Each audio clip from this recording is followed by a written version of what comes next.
It is organization which gives birth to the dominion of the elected over the electors, the mandatories over the mandators, of the delegates over the delegators.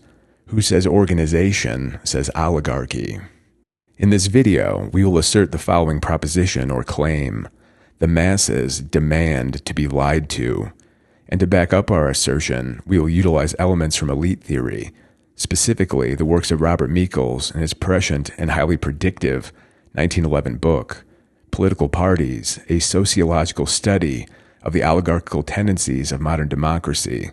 It was in this book that Robert Michels derived what could be called the third law of elite theory, the Iron Law of Oligarchy.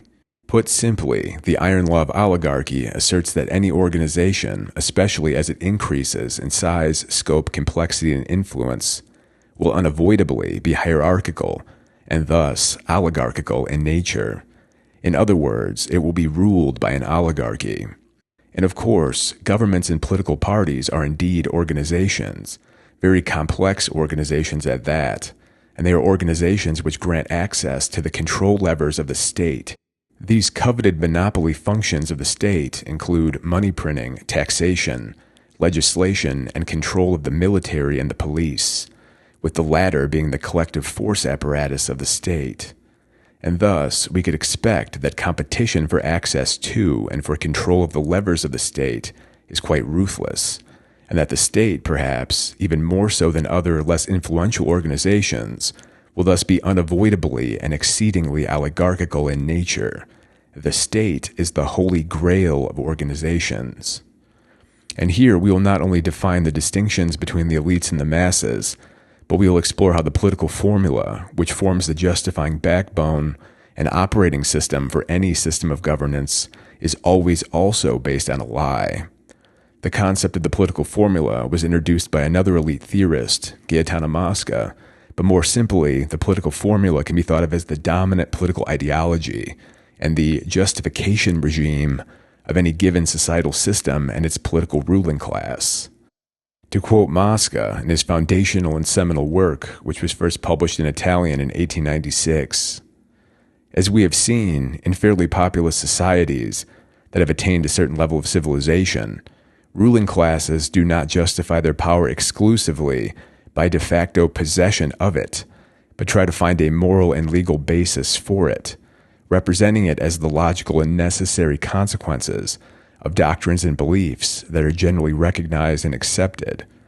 This legal and moral basis, or principle, upon which the power of the political class rests, is what we have elsewhere called, and shall continue here to call, the political formula, or in the philosophy of law, the principle of sovereignty. So then, complex human civilizations or societal systems in general are held together with a sort of delusional glue, a shared myth, one based upon a single political formula, which, because it is a lie, then results in a whole host of contradictions, inconsistencies, and hypocrisies, which accumulate over time in the form of what we could call truth debt. As the system becomes more complex and grows and expands, these contradictions and hypocrisies build up and accumulate like dry kindling, piling up near critical societal substructures.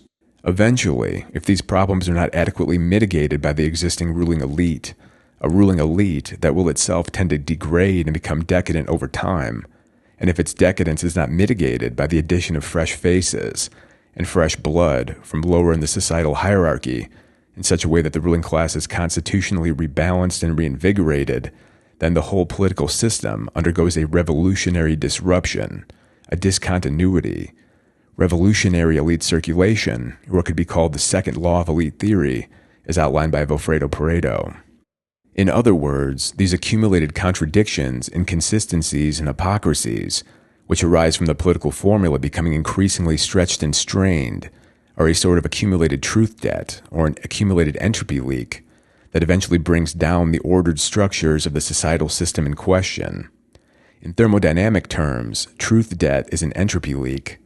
Because the society is an open system, which means that it is running at steady state, far above the energetic and complexity level of a true equilibrium, this means that the excessive and runaway entropy leaks will slowly erode the internal order, the internal structure, or the neg entropy of its internal subcomponents and subsystems, which, if not resolved, eventually leads to its collapse, or at least its profound weakening, such that leadership and rule over the societal system changes hands, elite circulation.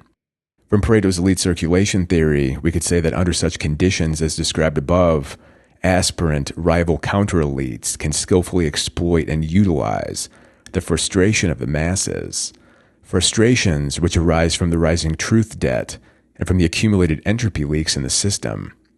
The rising truth debt and the accumulated entropy leaks result in degradation of the social contract, catabolism of the societal infrastructure, and worsening societal conditions for the masses, all things that make the masses more likely to fall under the sway of some new, enterprising political entrepreneurs, these rival counter-elites. The rival counter-elites, then, capitalize on this frustration and instrumentally use it for the purpose of radicalizing and galvanizing a significant enough portion of the masses, such that the masses can be converted into a weapon, which can be wielded against the status quo elite by the rising, aspirant counter-elite faction. If this revolutionary push is successful, the old ruling class is thrown out, and the new counter-elite is installed on the proverbial throne. And typically, the promises that these rising counter-elites, these political entrepreneurs, made to the masses is quickly forgotten. Furthermore, this radicalization and galvanization of the masses prior to the revolution may also correspond with a change in the political formula. We can also point out, very often, if not always, the revolutionary counter-elite is either sponsored by, or may even be under the direct control of a larger foreign power. In other words, in the sense of a nested Matryoshka doll, even the masters have masters. And, or at least we could presume, this final encompassing envelope ends at, depending on our time in history and along the informational and complexity highway, with the intelligence apparatus. What long ago was the king's spy master, or what was a proto-intelligence apparatus, or what is now an immensely delocalized, all-seeing, and nearly omnipotent eye. Hence the term intelligence. It is a centralized informational control and routing system, one that gathers information on behalf of and then informs the decisions of the societal system of which it is a part. Or more often than not, this intelligence apparatus and the oligarchy that forms around it merely becomes the end-all be-all controlling surface for a society, because by controlling information flows and by creating strategic informational bottlenecks, all downstream processes become controlled dependencies of the intelligence apparatus itself. It is an ancient thing. Long ago, it was just some wise elders talking strategy around a secluded campfire, analyzing information, figuring out what to do, and perhaps most importantly, weighing out what to tell their people. In other words, the development of narrative control, shaping their people's reality such that they saw what the elders needed them to see, and such that they did what the elders needed them to do. But despite the obviousness and unavoidability of this oligarchical rule, one in which the disorganized and less skilled majority is ruled over by a more skilled, more organized minority, our modern masses have a hard time accepting this, because it violates our modern political formula, a political formula that insists upon egalitarianism, equality, and the so-called rule by the people. But as I have said, the political formula is always a lie, and the masses demand to be lied to. So we sort of live in a world of profound, unresolved cognitive dissonance and of disbelief suspension. Most of us have probably watched TV shows like The Wire, Game of Thrones, House of Cards, spy movies, etc., etc. And you may say, but that is fiction and not reality. When such things are shown in fiction, we can understand the logic.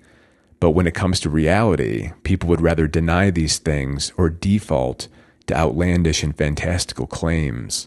But because of these factors, the idea that the quote-unquote people or masses rise up spontaneously in order to turn the wheel of revolution then is false. The masses are always led by a small organized group, the counter-elite, which themselves are often downstream of and connected to a complex interconnected web of higher-order elite groups and networks. Power, then, is really a game of network analysis and network engineering. To look at it coldly and objectively, maybe, makes it more understandable. One important node, our node, let's say, may have an interest in knocking out a rival node or converting it into a dependent node. And to do so, our enterprising, ambitious node funds revolutionary elements that attack weak and rival nodes, which, if they are successful in their pursuit, render that rival node either inoperable or as a newly dependent node under the control of our Machiavellian victor node. It is simultaneously as simple and as immensely complex as that, because this is the great game of games, the one that is as old as empires. But we should also point out that this game was much more dynamic in centuries past. Today it is much less dynamic because of power concentration and centralization. So much so that these things mostly happen on the periphery of the game board today. On the periphery, there are proxies, as it were. In the aftermath of revolution, as history is written by the victors all have an interest in retconning this point and in obscuring the true details of how they came into power. In order to underwrite their rule and to provide better justification, all new powers will claim that they were in fact installed into power by the will of the masses themselves. And thus, the lie of the masses is rejuvenated and sustained. If the status quo ruling class cannot anticipate and architect adequate countermeasures against this rising threat to their rule, they are thus deposed and a new status quo elite takes the reins of power.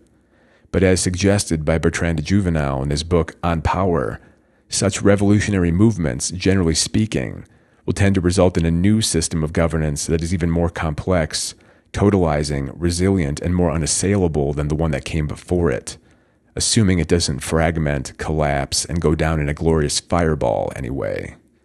And then, looking to the future, and in that vein, as we proceed through our analysis and over the course of the video, we will anticipate the next possible variant of this system, the one that may emerge as we continue to advance down our current timeline, a timeline that is increasingly dominated by AI and algorithms.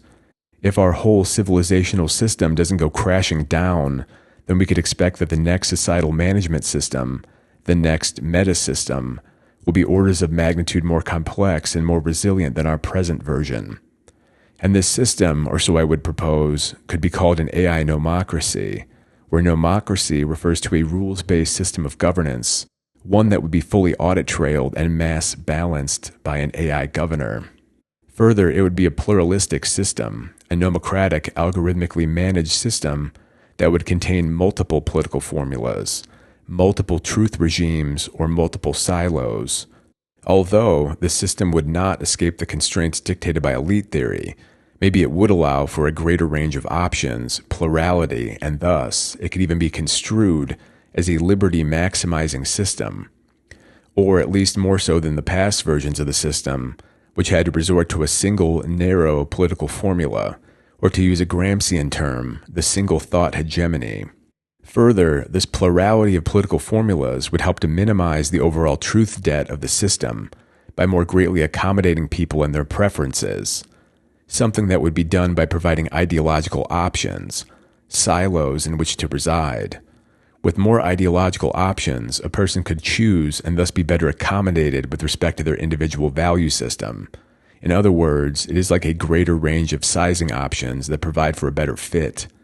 If there is a better fit between the ideological silo and its inhabitants, then we could propose the system would result in less truth debt, fewer contradictions, and greater harmony.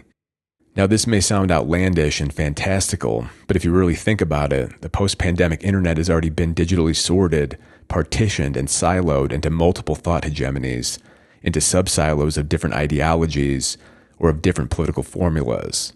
These are the digital echo chambers that have already been built and created algorithmically, ones that exist in the digital and informational space, and they are probably more or less irreversible because the silobization process, or echo chamberization process, was itself a result of the accumulated interactions between that person and the sorting algorithms over time.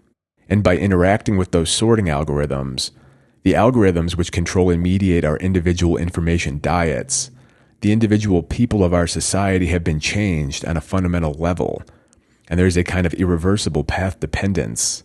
Could you return to your pre-pandemic self and your pre-pandemic worldview?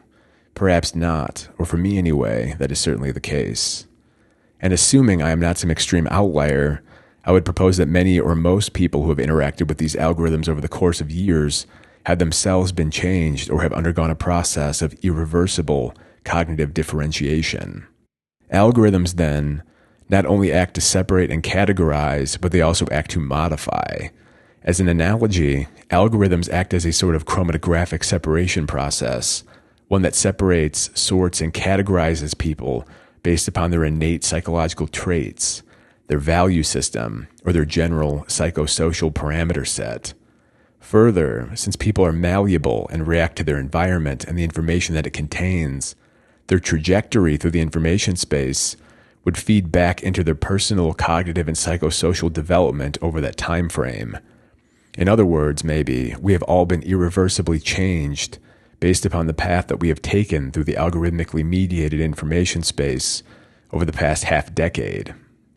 But for the time being, this siloization only exists in the digital realm. A potential next step would be to take those pre-sorted digital silos that have already been created and to reincorporate or resettle them in physical reality. For that last part, I don't mean to say that that will happen anytime soon or that will happen at all, but I think it may eventually happen, and that it may happen spontaneously and slowly over time, especially if the appropriate systems of incentives are in place. And really, it is not as crazy as it would immediately seem. Simply, it would be like a kind of ideological migration. And really, in the course of human history, that is nothing new. America is presently populated with people who descend from both economic migrants as well as ideological migrants, who sought greater cognitive and religious freedoms, after all. And we live in an age of profound geographic mobility, the age of mass migration, and people move and migrate about their country or between countries more than ever before. We can note that during the pandemic, many people relocated to different places, and that such a thing could easily happen again if the conditions and the incentive system changed. We could also think about the number of Americans that always want to move to the European Union or to Canada as a result of political conditions in America, and furthermore, the tendency for some in Europe to wish to move to America for the same reasons. The reason that the AI Nomocracy model, which I will explain more about later, may be increasingly possible is that our civilization is becoming increasingly complex, and emerging tools like artificial intelligence, algorithm-catalyzed partitioning, ultra-low latency cybernetic steering, and the general algorithmic mediation and balancing of the information space may finally allow for the construction of a system that is not ideologically zero-sum, a system in which people can agree to disagree from the comfort of their own little silos. In other words, a system in which there are a plurality of political ideologies and political formulas, a world of greater choice and a world of greater cognitive liberty. And on the topic of nomocracy, classical liberalism was itself originally nomocratic, a rules-based system of governance, of minimal government. And over time, it morphed into a teleocracy, one where the ends justified any means, one perhaps most characterized by the statement that there are no morals in politics, only expedients, a quote that Stalin attributed to Lenin, one that may have been apocryphal, but is nonetheless an accurate explanation of how power and political systems tend to operate. But as far as nomocracy versus teleocracy, throughout history, and as civilizations become increasingly complex maybe, there are cycles. If the Western political system was first nomocratic and then it became teleocratic, perhaps, like an oscillating cycle, it will swing back to a new nomocratic system of governance, a rules-based system of governance, but one in which the rules-based system would be mediated and managed by an AI, by a perfectly audit-trailed and mass-balancing emergent metasystem or control layer, the Level 5 system of Bertalanffy or the Quantum 7 metasystem of Turchin's framework. This video will be a synthesis of the themes that we explore on this channel: elite theory, systems theory, and AI futurism. But this is also a work of dystopian optimism and not meant as a utopian vision. There is, after all, probably a 7 out of 10 chance that the emerging technology of AI will instead funnel us into some penultimate form of dystopian enslavement, whether cognitive, physical, or both, before ushering us ultimately down the road to our extinction. But if that is the case, I guess we might as well have fun thinking while we still can. And if we are to fairly assess that potential future enslavement, we must also seek to understand our past and present systems of enslavement. And as a quick note, if you're enjoying the video, please hit the like button, or better yet, if you're using the mobile app, hit the hype button by clicking the little star thing that's over to the side of where the like button is. And if you'd be interested in supporting my work more directly, you can sign up for Patreon or YouTube memberships. And thanks, and on with the video. To begin with, we'll start with some quotes from Political Parties by Robert Michels, published in 1911. Here we will begin to see the following. 1. The masses demand to be lied to. 2. All political formulas or political ideologies are untrue. And 3. Human societies can be roughly split into two fractions, the elites and the masses, or the rulers and the ruled. The rulers and the ruled itself forms what could be called the first law of elite theory, or as it was introduced by Gaetano Mosca, it could be called Mosca's law, and it could be formulated as the disorganized majority will always be ruled by an organized minority. And here, minority versus majority is merely speaking in terms of numbers, and it arises from the fact that smaller groups can coordinate to a much higher degree than larger groups, something which was later proved with mathematical rigor by Mancur-Olson. And ultimately, the masses, definitionally, are the bulk of a society, and thus they perpetually suffer from disorganization, fragmentation, and a lack of internal cohesion. Further, within this elite fraction, there is a higher preponderance of organizational skills, technical skills, resources, and ruthlessness. In our modern era of teleocratic liberalism and democracy, maybe, understanding that last part, that society is always split between the rulers and the ruled, may be hard to stomach or hard to accept, as it goes against virtually everything we have been conditioned to believe. In other words, it goes against our political formula, one in which there is no quote-unquote ruling class because we live in a system in which there is quote-unquote rule by the people, rule by a vague metaphysical aggregate. And thus, many people will react with a sort of repulsion to the idea and think that it is quote-unquote unfair, inequitable, a conspiracy theory, or apply some other sort of reflexive label in order to conveniently neutralize the offensive idea, and thus keep it excluded from their cognitive toolkit. But as we propose here, the masses demand to be lied to, so perhaps this is unsurprising behavior, and the tendency to engage in active self-deception is altogether consistent with the primary assertion of this video.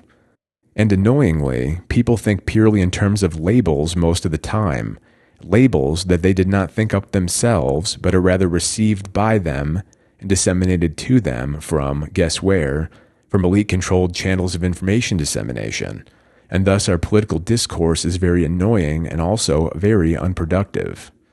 But we'll later define these terms, the masses and the elite, in greater detail, and we'll see that this has always been the case, and it will, in all likelihood, continue to be the case indefinitely. It is a structural question. Further, we can begin to zero in on the idea of the truth debt, or how much the political ideology or political formula differs from empirical reality. The traditional forms of governance, the divine rule of kings, monarchy, and aristocratic systems, were perhaps more honest, i.e., the existence of the elites and the masses, the rulers and the ruled, was more overt rather than covert, and that since our modern systems do everything they can to obscure this fact, this inevitably results in the accumulation of a destabilizing level of the so-called truth debt, which further contributes to the accumulation of entropy leaks over time. It also necessitates a higher degree of brainwashing and slogan spouting, which is also annoying and unproductive. But to begin with, this following quote from Michels begins to demonstrate that not only do the masses demand to be lied to, but that the entire socio-political system could be said to be built upon lies. To quote Michels, in a democratic system, a party of the landed gentry, i.e. aristocracy, which should appeal only to the members of its own class and to those of identical economic interests, would not win a seat in an election and would not send a single representative to Parliament. A conservative candidate who should present himself to his electors by declaring to them that he did not regard them as capable of playing an active part in influencing the destinies of the country would be a man of incomparable sincerity, but politically insane. If he is to find his way into parliament, he can do so by one method only.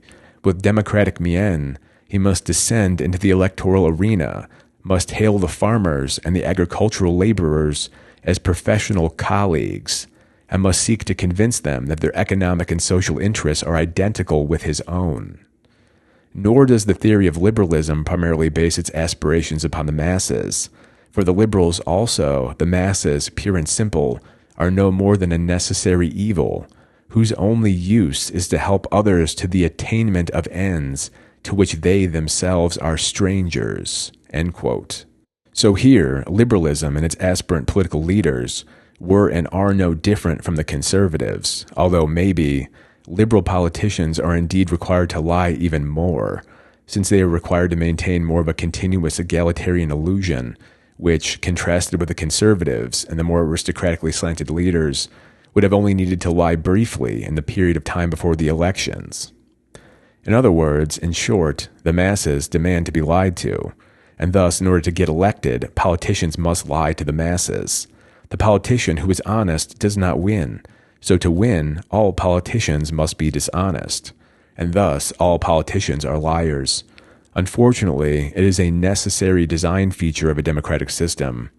People bemoan the fact that politicians are liars without asking the probing question: why do we, the members of the masses, or at least this vague and metaphysically aggregated quantity that we call the people, demand that our politicians lie to us? Because, we could safely conclude, the aggregated mass of people demands to be lied to, or at least this is certainly borne out by the empirical evidence. Further, this is also true in socialist systems, which we'll discuss more in detail later. In a political system that flies under the political formula of rule by the people, i.e. a democracy, or one in which the government claims to act on behalf of and in the interests of the people, i.e. socialism, the whole system relies upon a tremendous amount of lying, deception, and self-deception in order to operate.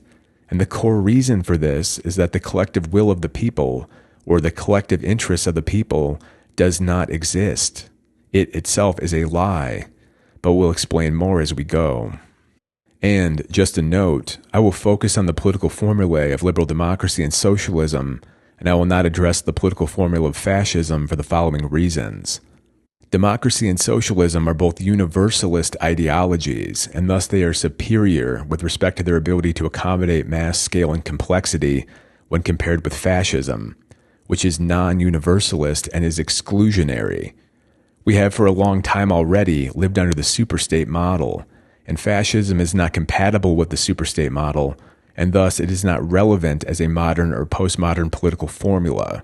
The way that a superstate wins in our modern age is by brain draining and incorporating as many skilled and talented people as possible from as many ethnic groups as possible, and, or in combination, the superstate must export its universalist ideology to other nations in order to incorporate them into its network.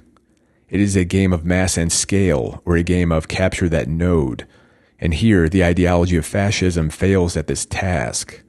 And more so, this battle was already fought in the previous century, in the early stages of the managerial revolution. The twin universalist ideologies of liberal democracy and socialism, in the form of the United States and the Soviet Union, vanquished the fascist Axis powers, Germany, Japan, and Italy, which, as they were constrained only to their individual ethnic groups, were thus deficient in terms of mass and scale, relative to the universalist ideology packing US and Soviet Union.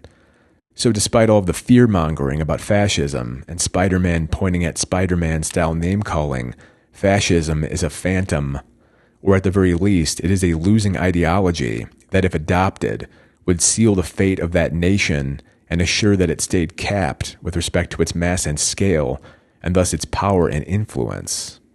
And two, fascism is virtually impossible to define, and it is oftentimes merely defined in the negative, i.e. anything that is anti-democratic or anti-socialist is, generally speaking, labeled as fascist. Socialists and Marxists in particular love applying the fascist label to anything that is not overtly socialist or Marxist. Further, virtually any modern system could be called fascist, People have called the US fascist, the Soviet Union fascist, Communist China fascist, etc., etc. Some define fascism as the merger of corporations and the state, the merger of the state with industry or state-controlled capitalism, which in the managerial age includes virtually all advanced nations. The merger of the state with industry is necessitated by the mass and scale required of our modern age, and it is merely nuts and bolts managerialism, which has virtually nothing to do with political formula. Further, if we include the requirement that the political system be exclusive with respect to ethnicity, something that the self-admittedly fascist regimes of World War II generally were, in other words, if we include in our definition the requirement that the system be an ethno-state, then perhaps China could be said to be the most fascistic country, since they have a near-perfect fusion of state and industry, state-controlled hyper-capitalism, and since China is over 90% Han Chinese, it is thus an ethno-state. The U.S., compared to China, is a veritable rainbow nation, the opposite of an ethno-state, and the U.S. demographic breakdown is around 58% white Europeans, 20% Latinos, 13% black, and 16% Asian. And then the Americans of European descent at this point are just a hodgepodge of various European ethnicities all mixed together, many of which in the past were mortal enemies: English, German, Irish, Italian, Polish, etc., etc. And to top it all off, Americans of Mexican descent now number almost 40 million, which puts them on the same level as Americans of British, German, and Irish descent, the latter of which themselves are nowhere near quote-unquote pure, and are probably at most 30 to 50% of any given ethnicity. So it is all much ado about nothing, in my opinion, and our Western systems, the American one especially, in no way whatsoever resembles the xenophobic, insular, and ethnically homogeneous, closed systems that predominated even a century ago. In fact, many people and many countries around the world are quite annoyed with us Westerners, especially Americans, because we aggressively export what could be called radically inclusive ideologies, which for much of the rest of the world are a bit much for their conservative and traditionalist minds to understand, and that is conservative in the actual sense and not in the American or Eurocrat sense. So, much of this confusion that America is the pinnacle of xenophobia is a side effect of some or most Americans being profoundly insulated within their little American bubble existences, while also, as is customary for us, being entirely ignorant about virtually anything that goes on beyond America's borders.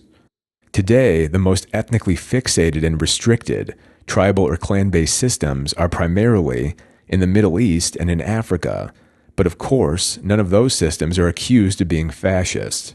Another common slippery slope argument is that nationalism equivocates to fascism, but insisting that being proud of your country equivocates to being fascist is absurd. And another one is that if a person wants their country to improve and not decline, then that also equivocates to fascism, which again becomes absurd. And sometimes militarism is equated with fascism, but militarism, whatever militarism even means precisely, is, in many ways, such a quintessential feature of human civilizations that it hardly provides a useful anchor point for anything at all. And finally, some definitions of fascism include the belief that social hierarchies exist, which I would say, if one does not believe that hierarchies exist in societies, then one must be delusional. So then, if we use that definition, then not being fascist requires being delusional, which at some point becomes absurd. And, which we will get more into later as we explore the work of Robert Michels in the Iron Law of Oligarchy, the emergence of hierarchical and oligarchical structures is a result of organization. Organization, which of course is a necessity for societal and civilizational systems to function, meaning that the real leadership structure of any societal system will be oligarchical, or in other words, it will be ruled by a small elite group. And we can point out another definition of fascism, often stipulates that it be quote-unquote autocratic, where autocracy is defined as rule by a single person or a small elite group, with a small elite group, in other words, merely being a synonym for oligarchy. So, practically speaking, again, all systems will be ruled by an oligarchy, and thus all systems definitionally could be called autocratic, and thus fascist, and this distinction too becomes meaningless. But that is much more of a semantic rabbit hole. So, since fascism lacks anything even resembling a precise definition, and because this imprecise and oft tossed about label has, for all practical purposes, merely become a pejorative, we'll leave it out of our analysis. But we can fairly safely say that whatever the political formula of fascism is, if it could be elucidated precisely, is also a lie. Really, the fact that fascism has become merely a pejorative, something that Democrats call other Democrats, Republicans call other Republicans, or socialists call other socialists, or that they all mutually call one another in the ad hominem slinging mosh pit of reality TV politics, is perhaps itself a form of evidence that all of these political formulas are in fact lies, because when the political formula of democracy or socialism is not lived up to, because it is impossible to do so, and when it is exposed as a lie, the members of the system merely start finger-pointing and calling one another fascist, or crypto-fascist, or neo-fascist, or fascio-curious, or fascio-revivalist, etc., etc.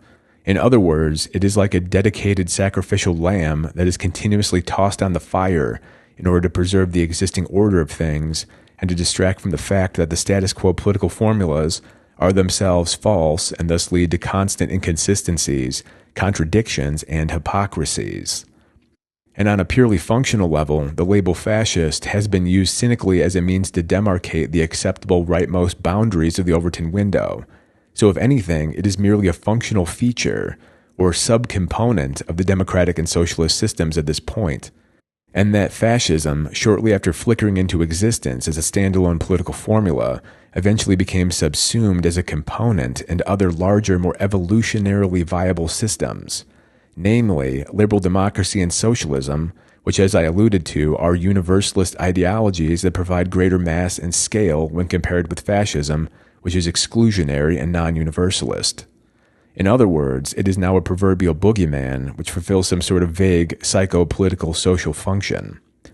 But for now, we'll continue on and return to Robert Michels and his amazingly prescient 1911 book, Political Parties.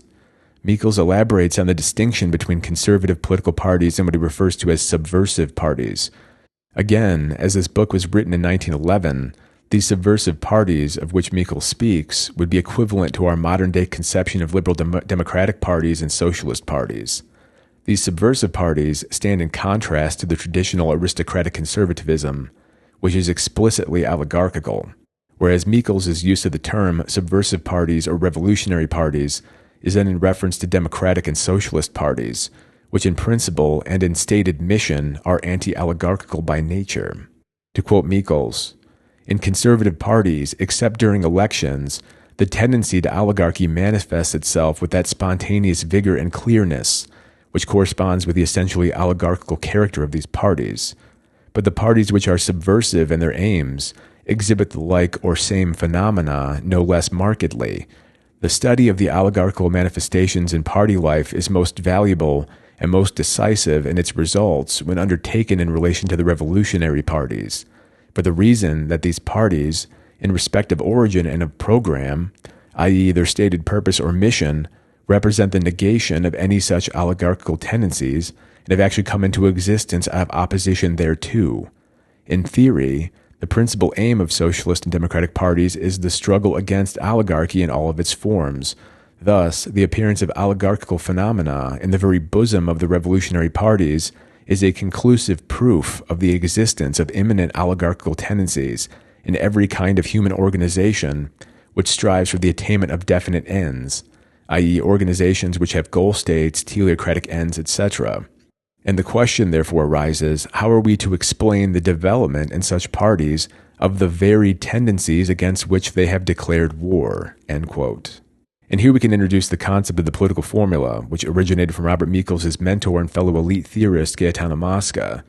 In addition to coining what we could call, or what we could refer to as the fundamental law of elite theory, the law of the rulers and the ruled, or to state it explicitly, the disorganized majority is always ruled by an organized minority, Mosca also wrote of the political formula.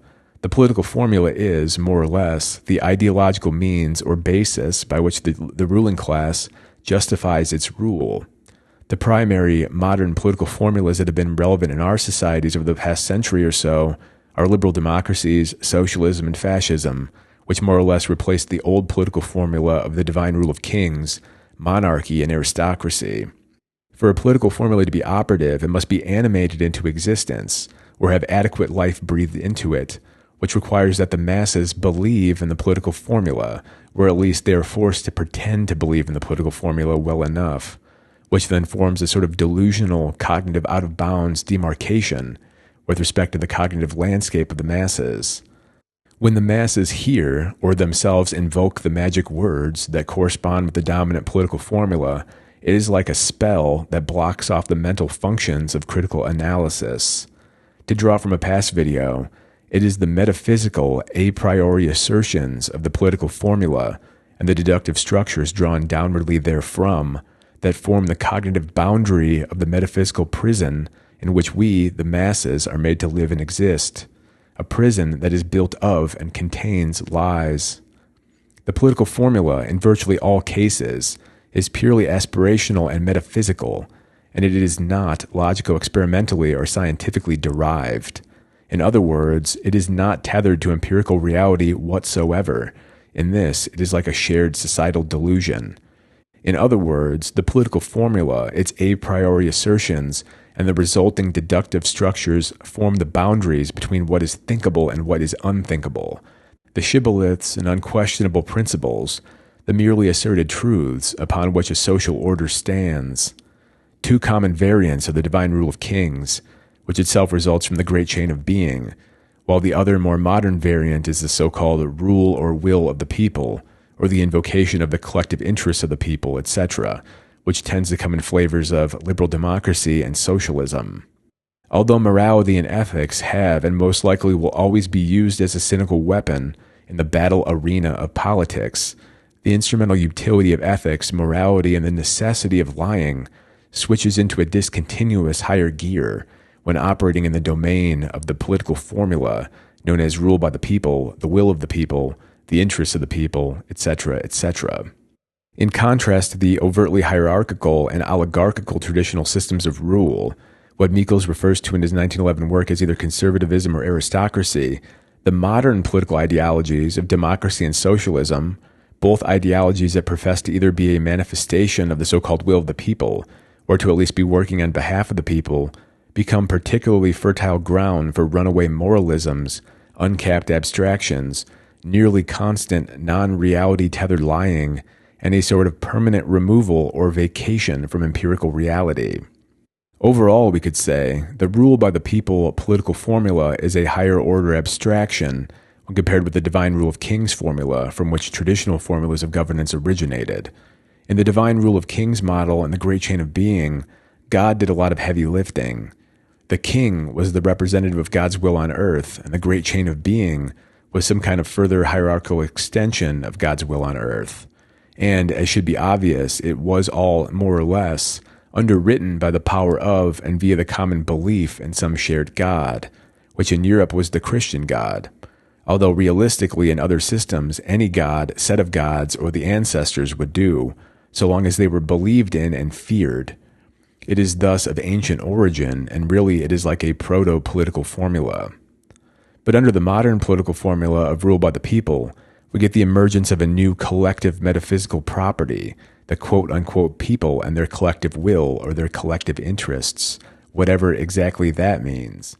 And thus, that profound vagary leads to a whole host of challenges, one of which is that this vaguely defined, ephemeral beach ball of a term, the collective people and their collective will and interests, obscures the very inviolable law about which Robert Michels writes, the Iron Law of Oligarchy. Robert Michels elaborates on the ever-present phenomena of the people, their collective interests, and those who claim to be selflessly representing them. Or really, what is occurring at the level of reality is the timeless tale of inter-elite competition between an existing elite, the status quo seat occupiers, and an aspirant elite, those who also want a seat at the table or at the money faucet or at the feeding trough. Although both elite factions will make lofty appeals to the so-called people, claim to represent the interests of the people, claim to deliver liberation, abundance, wealth redistribution, or whatever, really what is actually going on is a battle between elite factions, a battle that is ultimately decided by perhaps one factor. The side that has the greater organizational prowess wins, plain and simple. Politics is and always will be a battle between parties, and parties are organizations. Further, political parties, as with all human organizations, are oligarchical. To quote Michels, the formation of oligarchies within the various forms of democracy is the outcome of organic necessity, and consequently affects every organization, be it socialist or even anarchist. The masses will never rule except in abstracto. It is organization which gives birth to the dominion of the elected over the electors, the mandatories over the mandators, of the delegates over the delegators. Who says organization says oligarchy. In other words, there are the rank and file members of the organization, the corporate cogs, the dues-paying laborers, the soldiering grunts, and there is the leadership, the C-suite executives, the mobbed-up or AFL-CIA'd-up labor leaders, and the colonels and generals who spend their time hanging out at the Pentagon. It is just that in some organizations, the military for instance, they are much more open and honest about the hierarchical and oligarchical nature of their organizations, whereas others, in order to better trick, manipulate, or swell the hearts of their rank and file, the leadership seeks to obscure this fact as much as it is possible. But, right as rain, organized groups which vie for political power will always invoke this holiest of the holies, this metaphysical aggregate, the people, and their collective will and interests, when staking their claim. To quote Michels, every new social class, when it gives the signal for an attack upon the privileges of a class already in possession of economic and political power, inscribes upon its banners the motto, the liberation of the entire human race. When the young French bourgeoisie was girding its loins for the great struggle against the nobles and the clergy, it began with the solemn declaration of the rights of man, and hurled itself into the fray with the war cry, liberty, equality, fraternity. Today, we can ourselves hear the spokesman of another great class movement, that of the wage earners, announce that they undertake the class struggle from no egoistic motive, but on the contrary, in order to exclude such motives forever from the social process. The refrain of its hymn of progress, modern socialism ever reiterates the proud words, creation of a humane and fraternal society in which class will be unknown. End quote. And here it is worthwhile to quote Pareto on this sentiment of equality, something that often does a lot of heavy lifting during times of elite circulation and revolution. To quote Pareto, the sentiment that is very inappropriately named equality is fresh, strong, alert, precisely because it is not, in fact, a sentiment of equality, and is not related to any abstraction, as a few naive intellectuals still believe, but because it is related to the direct interests of individuals who are bent on escaping certain inequalities not in their favor, and setting up new inequalities that will be in their favor, this latter being their chief concern. The demands for equality are always demands for special privileges. End quote. In other words, appeals to equality or fairness are often just thinly veiled rationalizations, or what is merely an efficient and instrumental utility, the instrumental utility of taking what is coveted from some other group such that you now have it and they do not. And oftentimes, this vague metaphysical aggregate, the so-called people, provides just the instrumental utility that the aspirant counter-elites are looking for. In other words, by appealing to the people and their collective will or interests, the leaders who claim to be representing that will or interest thus provides them an efficient vehicle for the seizing of political and economic power and privilege. So then, with any political movement, whether revolutionary or merely a humdrum status quo continuation of a once revolutionary political movement, there arises almost an endless and infinite array of claims made about who represents the people, and suddenly every faction claims to be working in the interests of or on behalf of this now metaphysically propertied aggregate that is the quote-unquote people, claiming to be doing something for the people or on behalf of the people, or even bolder yet, for all of humanity, then becomes like some kind of magical incantation or spell, a shield that merely obscures some hidden ulterior motive of some aspiring climber of the ladder, or some small organized group that is seeking power that is ultimately attained through organization and by the construction of new oligarchical and hierarchical structures. And of course, not all of this starts out as the pure, intentional, cynical pursuit of power, but that is how it always ends up for a variety of reasons. One reason is that competition for access to the elite ranks of any organization is ruthless. So, when an organization starts out as a small grassroots endeavor, its leadership class is perhaps the nice do-gooder types. But as the organization grows in size, scope, and complexity, and most critically, with respect to its influence and power, this draws in the Machiavellian, ruthless, trading pony types, while also requiring more and more specialists in the dark arts of bureaucratic and legislative protocols. In other words, organizational specialists. And thus, there is an equifinality point with respect to the traits of those who are in leadership roles as a political organization increases in scope, scale, and influence. We can think of the political organization, its communication flows, and its set of functions as being represented by a set of conducting wires that take in certain inputs and then convert those inputs into certain outputs. As the organization grows from a grassroots operation into something that has the size, scope, and complexity to do real things in the world, it must take on a more complex configuration, i.e., it will take in a more complex array of inputs and develop more complex internal functions over time, such that it can process that array of inputs into useful and meaningful outputs. More or less, these internal processes, rules, and conversion functions are the throughput of the party or the organization. Or more simply, we could say that if its throughput is to increase, such that it can effectively interface with the complexities of society and eventually plug itself into the complex machinery of the state, then it must develop a metaphorically standardized plug socket rather than merely being some random jumble of copper wires. In other words, the emerging organization must standardize itself such that it fits in the existing architecture of both the society and the state. In other words, a small grassroots political party, then, is like a few haphazardly oriented wires of copper and a few non-standardized components, conducting signals of relatively low complexity and with a warmly organic and analog tone. This works fine when the political party is in its infancy and it is merely running on volunteers, is concerned with low-level fundraising, and is slowly increasing its number of party members. But over time, things become much more complex. In other words, the professional technicians, managers, and organizers come to replace the passionate amateurs. And thus, over time, if this political party is to grow and actually do something in the world, it must develop the internal functions and the connection architecture such that it can plug into the existing power apparatus of the state, the bureaucracy, the government, etc. Here, as an analogy, rather than just a few copper wires, it must take on the complex mapping of something like a Cat6 cable, something with a high degree of order and standardization. Some commenters, the real math and computer science types, have mentioned category theory, which is a high-level abstract branch of mathematics.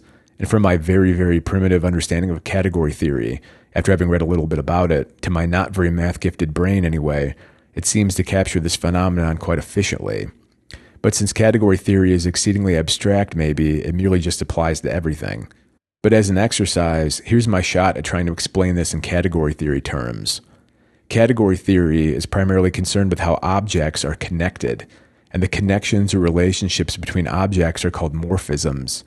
We could think of these connections as like the process flows, rules, relationships that exist between objects. So a grassroots political party contains some set of objects: the passionate founders, some volunteers, a small office, a small budget, etc. And the objects are connected to one another in some simple fashion, typically one based on a sort of anarchic free association, with these connections between the objects being called morphisms. And a simple grassroots political party can be represented as a set of objects and as a set of the connections between the objects, i.e., as a set of objects and a set of morphisms. Overall, this grassroots party or system has a certain throughput, i.e., it has the ability to take in some amount of inputs and convert them via its internal functions and processes into some outputs. As it is a small party, this will be limited. As such, as a system, the set of objects that it contains and its set of morphisms is thus very small. In order for a political party to become relevant and to metaphorically plug into the state's bureaucratic wall socket, such that it can influence or even capture the state, it must increase its internal complexity, its set of objects and its set of morphisms, such that it achieves a structural mapping or configurational mapping that matches and is suitably compatible with the complexity of the state and its myriad functions. So over time, if the political party is to become relevant, it must take on the form and structure of the state itself, becoming more complex until it reaches some asymptote that renders its architecture compatible with the state's architecture. In other words, the set of objects and the set of morphisms of the grassroots party must eventually continue to expand and become more complex, such that it approaches the set of objects and set of morphisms that the state has, such that it can provide the complex functions that the state does, and thus over time the grassroots party shifts into some large, distorted oligarchical structure that more closely resembles the existing status quo and power structures. And that's probably a crude way of explaining it, but that's my attempt at providing a concrete example in category theory terms. A much more simplified way to think of it is merely as a plug, the random jumble of copper wires versus a highly ordered, highly standardized Cat6 cable. The grassroots political party starts as a random jumble of copper wires that was assembled in a garage somewhere. And if the party is to become successful and integrate with the machine, it must take on the standardization and complexity of the machine such that it can be plugged into the machine.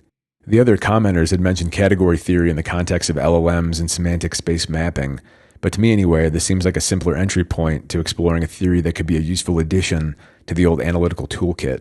So I wanted to throw it in here as a first use case, but anyway, thanks for entertaining the digression, and if you're a real math person, just let me know if in the comments if any of that made any sense. So we can imagine, as a political party grows and as it, by necessity, integrates itself into the existing connection architecture of the state, it must take on more of the structures and functions necessary for it to integrate and communicate with all of the state's myriad functions. The goal state of a political party, after all, is to influence the state, or even capture it outright. Presumably, from the perspective of a party, it is quite zero-sum, i.e. any party ideally wishes to capture the state and control its workings entirely, so it is forced to adapt its internal structures until it can achieve its goal. This ultimately is why grassroots and populist movements fail. They either lack the functional components and common mapping to quote-unquote make a difference, or they acquire those functional components and common mapping, and at that point they merely become part of the oligarchical establishment. And that, in short, is an iron law, the Iron Law of Oligarchy. And thus, the grassroots party goes from being a simple tangle of copper wires to eventually becoming a highly ordered, rules-based organization that itself must be wired up and mapped in such a way that it can coordinate and integrate with the state, and thus it takes on the same oligarchical character of the state. In more concrete terms, much of this has to do with laws and compliance, and it is why politicians are almost always lawyers, while the government is full of lawyers, and why, as political parties grow, they must hire the same types of consultants, strategists, lobbyists, lawyers, PR strategists, etc., because these people know how to plug into the system, so to speak. But anyway, that whole analogy could be tightened up and improved by someone who knows more about category theory and Cat6 cables than I do. So with that, back to Robert Michels and back to the year 1911. And as a quick note, it is really profound to me how elite theory is really just a subtype of general system theory, where elite theory is the system theory of politics and power. But enough digressions, and back to the topic at hand. In other words, over time, and especially as the political organization gets larger, more complex, and more important, only the most ruthless, tactically savvy, and organizationally inclined people will reside at the top or at key choke points in the organization. Michels dedicates a substantial portion of his book to describing the various mechanisms by which this occurs, including psychological aspects. And as Burnham tells us, once a group is in power, their primary focus shifts to maintaining and expanding their power, and thus all else falls by the wayside. Those who are too moralistic and unwilling to maximally maintain their power are displaced and outcompeted by those who are. The following will be some excerpted quotes from the aptly titled chapter, The Metamorphosis of the Leaders, and I will add some contextual notes in brackets as well. To quote Michels, "In the majority of instances, and above all at the opening of his career, the leader is sincerely convinced of the excellence of the principles he advocates. Le Bon writes with good reason, the leader has usually been at one time the led.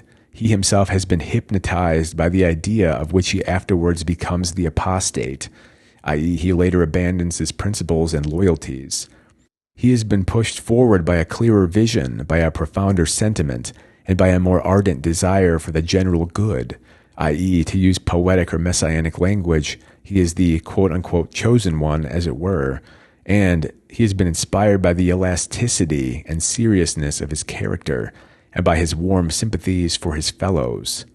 But he who has once attained to power will not readily be induced to return to the comparatively obscure position which he formerly occupied.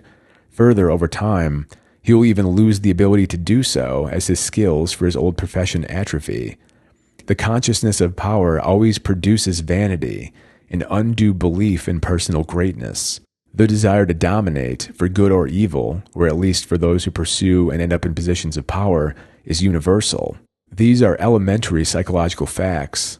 He who has acquired power will almost always endeavor to consolidate it and extend it, to multiply the ramparts which defend his position, and to withdraw himself from the control of the masses, i.e., to make himself unaccountable to the masses whom he originally served and from whom he received his power.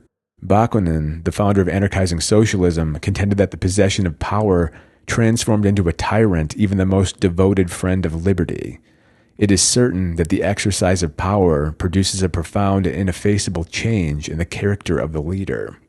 And those are merely the psychological changes that happen when someone has gained power.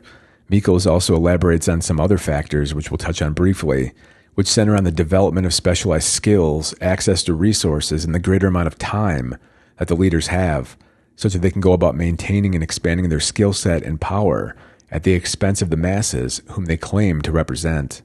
The following is from the chapter, The Cultural Superiority of Leaders, and is in regards to the changes that occur as an organization transitions from amateur leadership to professional leadership. To quote Michels, "In the infancy of the Socialist Party, when the organization is still weak, when its membership is scanty, and when its principal aim is to diffuse a knowledge of the elementary principles of socialism, professional leaders are less numerous than are leaders whose work in this department is no more than an accessory occupation, i.e., they are amateurs. But with further progress of the organization, new needs continually arise, i.e., the organization becomes more complex. Thus, the moment inevitably comes when neither the idealism and enthusiasm of the intellectuals nor the goodwill with which the proletarians devote their free time on Sundays to the work of the party suffice any longer to meet the requirements of the case. The provisional, i.e., temporary amateur voluntary leadership must then give way to the permanent, and dilettantism, i.e., amateurism, must yield to professionalism.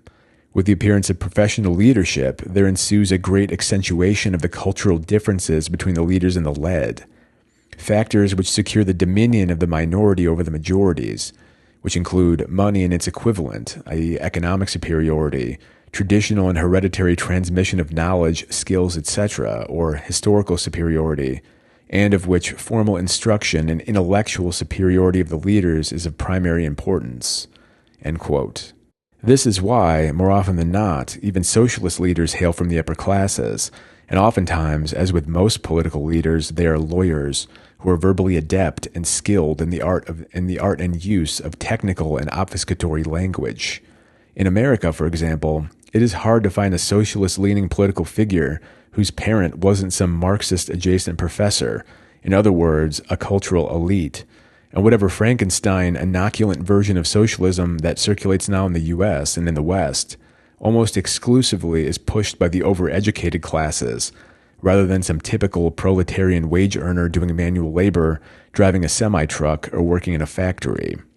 More often than not, nowadays, it's college-educated baristas protesting about some grievous unfairness found in their climate-controlled work environment, a far cry from the working men of old who protested about limbs which had been removed by whirring machine gears in between 14-hour shifts of sucking down coal dust.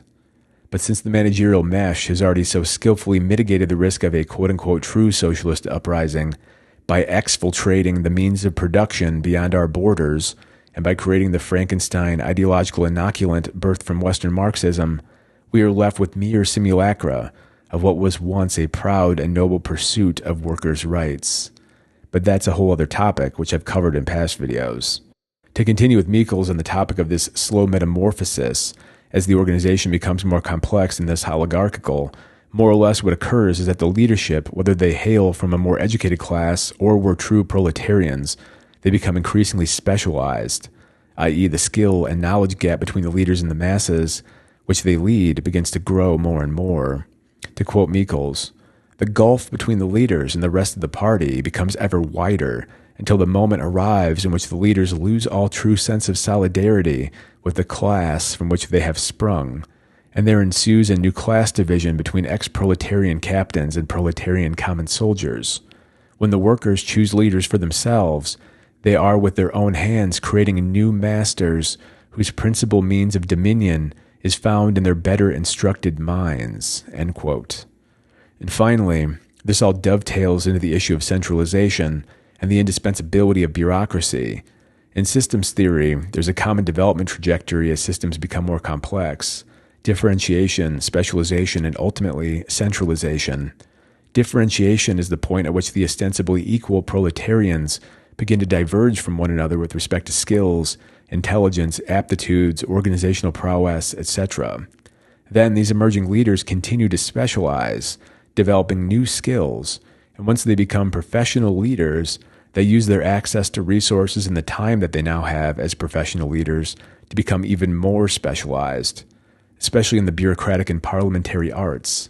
And then, eventually, this professional leadership class forms a new oligarchy, which begins to crystallize from within the structure of the centralized bureaucratic apparatus itself. To quote Michels, "The technical competence, which definitely elevates the leaders above the mass and subjects the mass to the leaders, has its influence reinforced by certain factors, such as routine, i.e. time spent engaging in the specialized functions required of leadership, the social education, and their special training in the work of parliamentary committees. The parliamentarians are past masters in the art of controlling meetings, of applying and interpreting rules, of proposing motions at just the right time. In a word, they are skilled in the use of artifices, i.e. clever, cunning, and deceptive uses of language of all kinds in order to avoid the discussion of controversial points, and in order to extract from a hostile majority a favorable vote to themselves. There is no lack of means, varying from an ingenious and often ambiguous manner of putting the question, i.e. framing the question in a misleading fashion, or when the timing of the vote is to be taken, or to the exercise on the crowd of a suggestive influence by insinuation, which, while they have no real bearing on the question at hand, nonetheless produced a strong impression, i.e. clever verbal manipulations, parafire hacking, and misdirection, to use our terminology. Those who are skilled in the art of employing digressions, paraphrases, and terminological subtleties, by means of which they surround the simplest matter with a maze of obscurity. Thus, they render it impossible for the masses to understand them, and thus elude all possibility of technical control by the masses." End quote. More or less, the leadership, the elite, the ruling class, the members of the oligarchy, and the oligarchy of the political party and its bureaucracy ultimately evade the masses with verbal magic and adeptness in matters of bureaucratic and parliamentary procedure and protocol. If you want to see this in action today, just turn on C-SPAN or watch highlights of the dog and pony show that is our Congress. When they get around to performatively investigating something that is of importance to the masses, to the general public. Here, they merely run rings around us. But anyway, Michels provides many more examples in the book if you're curious, and if so, I'd suggest giving it a read. And with that, we'll return to this abstract and metaphysical aggregate that is the people, their collective will, and the elite factions that always claim to be representing it. At some point, every faction begins to pick up the mantle of the quote-unquote people, and at some point it becomes nearly meaningless. In some cases, utterance of the word itself could even become like a diagnostic for someone who is cynically trying to cast some verbal incantation in order to better and more expediently gain access to or advance their position within the oligarchical superstructure. I am here on behalf of the people. I speak on behalf of the people. I am a selfless, unwavering public servant who lives only to serve this metaphysically propertied, abstract term known as the people, and I certainly do not do so for the purpose of advancing my own personal interest or in pursuit of access to levers of power. Certainly not, says such a person in a sort of go ahead, tell me I'm lying, bro kind of way. No aspirant ladder climber will ever climb the ranks of power without resorting to this illusion. But why? Well, again, because the masses demand to be lied to. An honest campaigning politician will lose virtually 100% of the time if he and his team of speechwriters, market researchers, wordsmiths do not appeal to this metaphysical aggregate known as the people, or to the collective humanity and its betterment. And every time this is done, it is a lie. And thus every time, in the aftermath of the election or the revolution, the metaphysical collective that is the people is let down and disappointed. But yet the next time, they line right back up for the same thing. To quote Michels, political parties, however much they may be founded upon narrow class interests and however evidently they may work against the interests of the majority, i.e. against the interests of the masses, the majority that they claim to represent dutifully and selflessly, they love to identify themselves as cooperating with all the citizens of the state and to proclaim that they are fighting in the name of all and for the good of all. End quote. Ultimately, this dynamic, the nonsensical feel-good claims of the political party and the masses' willingness to suspend disbelief and believe those claims, is another critical element of the political formula.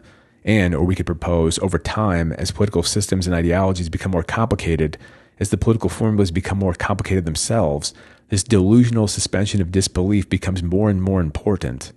And perhaps this delusional belief in the political formula really is the better of two options.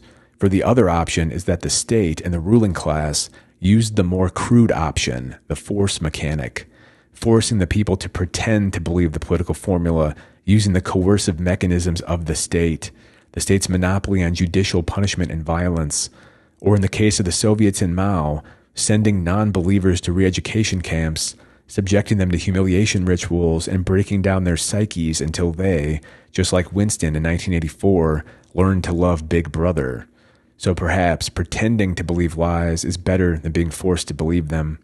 In the spirit of Robert Greene and his The 48 Laws of Power book, this is the reversal that must always be kept in mind. But along that line of reasoning, despite liberal democracies merely being another untrue political formula, in my opinion, it is still the best option, merely because it offers more belief options, if you will, whereas single-track, narrow, totalitarian ideologies that require that every person believe it to a high degree, or at least be forced to pretend to believe the single interpretation of the untrue political formula, are the worst, most dangerous, and most destructive for human cognitive freedom, liberty, and human flourishing. The reason for this is simple. The difference between one belief option and two belief options, or between one and three belief options, is enormous, unmeasurable even in its broader societal effects. Liberty is extinguished when a single power centralizes and totalizes all power.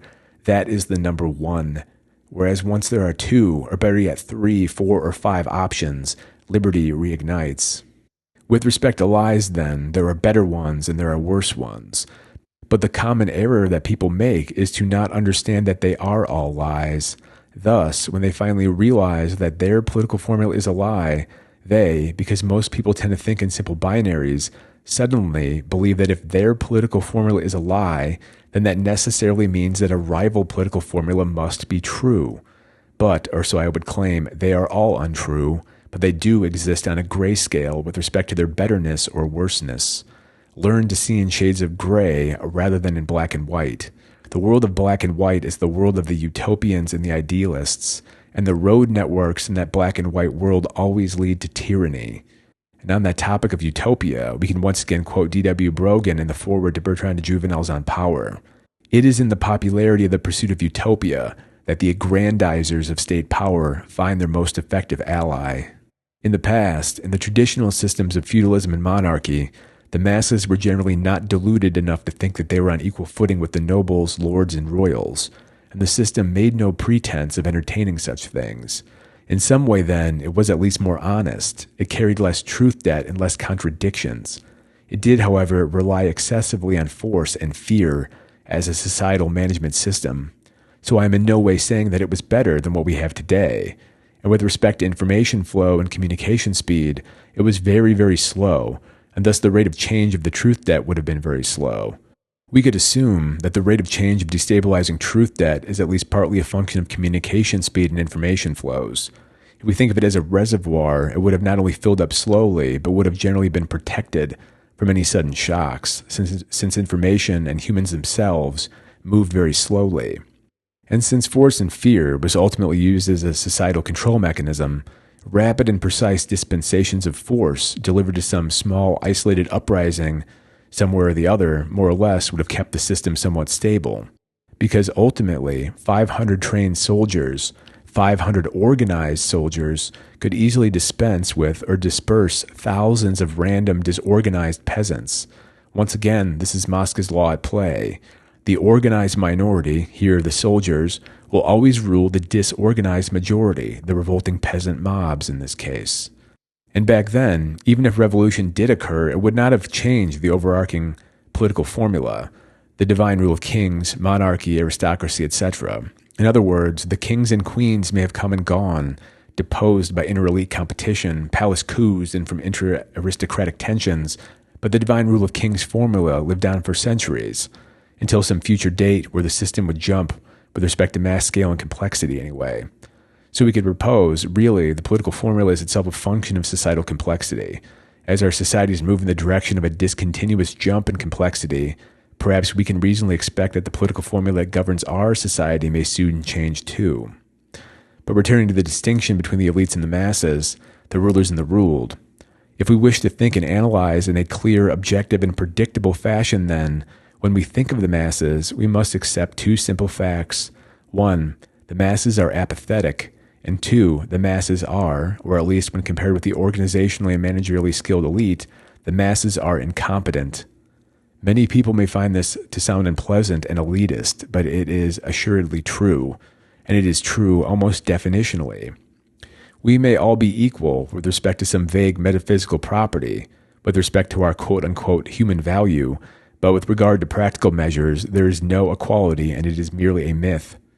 What it ultimately comes down to is the individual and their inherent drives, skills, aptitudes, competencies, proclivities, etc. And this is especially true in the case of our modern Western systems, where there is still a high degree of socioeconomic mobility when compared with the traditional systems of monarchy and aristocracy. Despite what people like to say, in America, or even probably in Western Europe, if a person really does want to rise up the social and economic ladder, they can. Or probably in Western Europe, one may be forced to leave the overregulated, overtaxed, and island of the lotus eaters environment of their birthplace. But we also live in a time of profound geographic mobility. A geographic mobility that also in the past was not really an option. So moving up socioeconomically is just hard, very hard. And by hard I mean to say that the person must not be apathetic, and they must not be incompetent. Now notably, I did not say moral, for being a very ethical and moral person will assuredly handicap anyone who wishes to climb the ranks, but that is another topic for another day. We can also refine here what I mean by apathy. Apathy is with respect to the pursuit of power, control, wealth, and status, i.e., those who care strongly about the pursuit of power, control, wealth, and status are not apathetic. Notably here, caring does not include caring about the so-called good of humanity, or dolphins with bits of plastic wrapped around their noses, or people screaming in the streets about this, that, or the other. Really, that this, that, or the other that people scream about in the streets nowadays in our modern period of simulacra are often merely the establishment-approved targets, punching bags, that exist to draw the ire and drain the surplus outrage and hysterical energy from the portion of the masses that are most prone to agitation, not unlike the red cape used by a matador to both tire out the raging bull and, perhaps, to entertain the onlookers in the gallery. The portions of the masses who are most prone to agitation and must express the manifestations of their internal sentiments externally in the form of outward acts are always of particular interest to the power structure, and making sure that their energy and outrage is directed away from the critical infrastructure of the establishment is perhaps always a top priority. And thus, in our advanced age of technique, the this, that, and the other that the masses are often screaming about in the streets have generally shifted towards topics that are designated as safe to the establishment, and they are ultimately designed, funded, and dispensed from establishment institutions and from the managerial mesh. Back when the Occupy Wall Street people were protesting, that was not a safe target. And thus, in the years thereafter, suddenly, a culture war and a synthetic counter-revolutionary movement was animated into existence, and the masses began bickering about other things that were safer for the establishment, and thus in the modern simulacra period, protests in many ways had become a sort of establishment-preserving ritual, something, in the language of Pareto, that keeps the class 3 types busy, those who have a profound need to express their internal sentiments, the negative ones especially, via external acts and ritualistic behavior. In other words, for those members of the masses that aren't sufficiently apathetic, such designated targets are created and disseminated by the elite-controlled information dissemination apparatus after having been refined and engineered in the elite-controlled institutions and by the establishment-backed intelligentsia. Or to put it more bluntly, there are always countermeasures such that the members of the masses who are not sufficiently apathetic at least have their energy safely diverted away from the establishment's superstructure. Further, as a result of that behavior, which may become increasingly extreme or disruptive to broader society, invariably, these class 3 types solely alienate themselves and their cause from greater mass support. Overall, this forms the cybernetic steering utility of synthetic counter-revolutionary movements, which seek to keep the majority of the population aligned with the establishment center. Simple as that. In the words of a certain British comedy program, look around you. So to reiterate, the masses are defined by 1, their apathy, as defined in the preceding section, and 2, by their incompetence, which we will discuss next. With respect to competence, the competence we are speaking of primarily is the competence with respect to organizational prowess and managerial prowess. It is a narrow type of competence. I'm not talking about competence as a mechanic or as a mathematician or as an artist or as a truck driver. Organizational skill, networking, and politicking are the primary means by which a person accesses and climbs the oligarchical ladder. And thus, this is the type of competence to which we are referring. Of course, there's generational access to the oligarchical ladder, generational wealth, nepotism, and pre-existing access to high-value social networks. But even a nepo baby who lacks organizational prowess, as defined here, will languish. Such an incompetent nepo baby may not suffer as the masses may suffer, but they will fail to ascend further up the ladder or even perhaps descend down a few rungs. And in some cases, enterprising elite ladder climbers, those who are hungry and must scrape and claw their way up the ladder, may latch on to them, extract their resources, and use them as an entry point for the purpose of infiltrating the upper realms of the elite networks. Here, Machiavellian skills and ruthlessness, as always, reign supreme. Understanding the meaning of apathy and incompetence in these terms, maybe, helps to make these truths sound less jarring, more palatable, and less elitist sounding. Ultimately, then, you can ask yourself, are you apathetic about the pursuit of power? And are you incompetent or at least disinterested with respect to navigating complex organizations, bureaucracies, and hierarchies? I.e., are you incompetent or at least unwilling to engage in the sometimes loathsome and shameless arts of politicking, schmoozing, and trading ponies? Well then, just like me, you are a member of the mass, the apathetic and incompetent masses. Being a member of the mass does not necessarily mean that you are dumb or lack skill, but rather it means that you are apathetic in your pursuit of power, and you are not organizationally gifted or inclined with respect to building or navigating political or bureaucratic organizations. And as indicated before, if one is to be a true elite, one must be morally disinhibited, to say the least. Or another way of phrasing it would be that the individual's drive for power must overwhelm and outweigh any moral squeamishness. A Machiavellian tactician, but one who is wise enough to wear the mask of a kind, thoughtful, and caring humanitarian, or at least when addressing the masses, that is, because as I have said here, the masses, as an aggregate, demand to be lied to.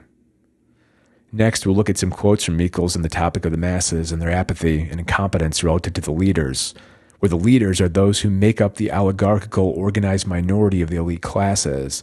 And as I have said, to our modern ears, for those of us who have been indoctrinated into a belief system that demands that we believe that all people are equal with respect to their skills and abilities, these passages may sound crude or even repugnant, but we must ask ourselves, are they not true? The following will be a series of excerpts from Robert Michels' seminal work, Political Parties, published in 1911. As this book is somewhat scattered and its derivations not really formalized, I will include my context notes, which will be shown in brackets. So if you're listening, some of the following quotes will include my contextual interjections. Again, as we move forward and through the quotes, we must think of these two traits that define the masses: apathy and incompetence, as defined in the previous section. To quote Michels, "The apathy of the masses and their need for guidance has as its counterpart in the leaders a natural greed for power. Thus, the development of the democratic oligarchy is accelerated by the general characteristics of human nature. What was initiated by the need for organization, administration, and strategy is completed by psychological determinism. The incompetence of the masses, which is always recognized by the leaders, serves to provide a theoretical justification for the dominion of those leaders over the masses. There is no exaggeration in the assertion that among the citizens who enjoy political rights, the number of those who have a lively interest in public affairs is insignificant, i.e., the majority are apathetic with respect to power and politics, while a minority, which forms part of the organized minority or ruling class as outlined in Mosca's law, is not apathetic. And with respect to the metaphysical notion of the collective people or collective humanity," Michels writes, "in the majority of human beings, the sense of an intimate relationship between the good of the individual and the good of the collective is but little developed." End quote. Thus, although people, especially cultural elites, may talk about this so-called collective humanity, its interest, and its betterment, it is an exceedingly abstract and metaphysical construct that is, practically speaking, meaningless. If someone is unemployed, destitute, and now homeless, telling them that their job is outsourced to China in order to better humanity, to combat the scourge of global poverty, or to minimize CO2 emissions such that the earth doesn't melt, perhaps does little for the now destitute and unemployed man. And with respect to organization, systems thinking, and with respect to the narrowness of their interests, i.e. lack of interest for things that are outside of their immediate sphere of relevance, Michels writes, "Most people are altogether devoid of understanding of the actions and reactions between that organism we call the state and their private interests, their prosperity and their life. As de Tocqueville expressed it, they regard it as far more important to consider whether it is worthwhile to put a road through their land than to interest themselves in the general work of public administration." End quote. Further, here, we could say that what Michels implies is that the masses in the framing of complex systems only care about first-order effects, those that most immediately and most obviously impact them, while the working of public administration, the realm of the elite, is decidedly a matter of engineering desirable second, third, and fourth-order effects that will mostly, if not entirely, serve the interests of some small, coordinated, special interest group of elites. Throughout the video, I peppered in some extracted quotes from Michels in his book, Political Parties. I'd suggest that you give the book a read. It is very interesting and includes very many insightful points. It also includes many historical facts and provides a lot of historical context about a very critical time and place in history, Europe in the 1910s. Michels, then, is writing to us from some transitionary period in history, from a sort of vantage point overlooking what would be an unprecedented historical cliff. Today in 2026, we are also perhaps overlooking a cliff of sorts, one overlooking what could be the technological singularity. Michels, in contrast, writes to us from the eve of the descent into World War I, which would then cascade into World War II and the Cold War. But as far as structure, as with many humanitarian-style writers, his writing style is sort of disjointed. In one section of the book, there will be an exceptional fragment or kernel of insight, and then it'll get picked back up on later in some other section. In other words, it is insight heavy, but the insights are often spaced out, and they are not necessarily laid out with a high degree of formality or precision, something that Pareto and Burnham in particular excelled at. But returning to the political formula and this notion of the people and their collective will or their interests, now to some degree this notion of the people and their collective interests is nothing new. Under the proto-political formula of the divine rule of kings, the king, as the designated and divinely appointed caretaker of the people, did need to invoke some formula about the collective people or the nation, i.e. the king would have always been ostensibly working on behalf of his people. But since the king was himself the materialist incarnation of the divine, the masses could easily draw an equivalence. If God works in mysterious ways, the king, as God's representative on earth, could also be said to be working in mysterious ways, and thus maybe most justifications for why the power structures did a particular thing or the other were generally quite easily and simply written off as because God wills it, or by extension, the king wills it. And thus we could say this old proto-system would have required much less in the way of creative rationalization, where creative rationalization could be understood euphemistically as lies. In some ways, then, it was a more honest system. Brutal, yes. Unfair, yes. A very limited upward mobility, yes. But it was quite honest. But with modern political formulas, democracy or socialism, suddenly the masses are encouraged, even required, to believe that indeed there is a sort of equivalence or equality between every member of the society, and that thus it is possible for the so-called collective will or common interest of the people to be identified and served, despite the fact that such a thing is basically just as impossible to identify and verify as is concrete proof of God's existence and the supposed claim of God's insistence that the monarchical king actually was his divine representative on earth. Further, we can see some interlinked dependencies in this rule of the people political formula, i.e., if all members of the population are equal with respect to their skills, ability, and attributes, and thus collectively, since they are all more or less interchangeable, fungible, malleable little pieces, it is possible to derive what their collective will is and what their collective interests are. Some basic arithmetic, some simple addition would do. Of course, this is nonsense, but it follows, more or less, from the a priori.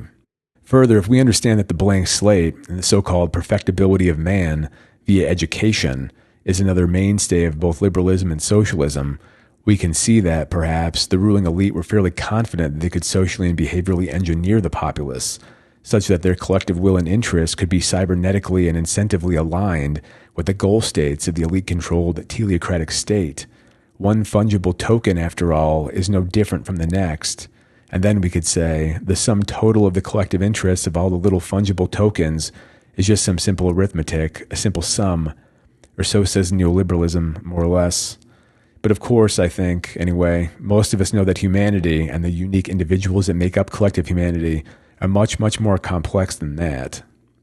But as I cannot get through a video that including a quote from Ludwig von Bertalanffy will toss one in for good measures, as it almost perfectly suits the previous passage. To quote Bertalanffy, from his General Systems Theory book published in 1969, a second principle is that of environmentalism or blank slatism, and the belief that mankind is inherently perfectible via education, or what we could refer to as social and behavioral engineering, which states, in accordance with the stimulus-response automata model, or SR scheme, that behavior and personality are shaped by outside influences. In the more general formulations, the human brain is a computer that can be programmed at will.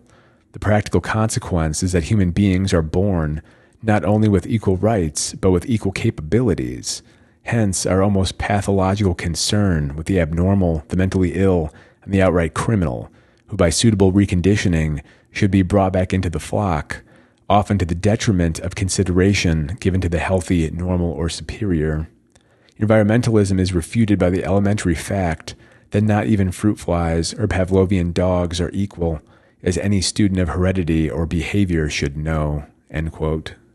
But back on topic, when it comes to determining the collective interests of the quote-unquote people, we must contend with the fact that the ruling class, the organized minority which controls the reins of the state, infrastructure, and the flow of resources, and which occupies powerful positions within the closed networks that dominate the oligarchical power structure, they are the ones who, more or less, control the dissemination of information, of opinions.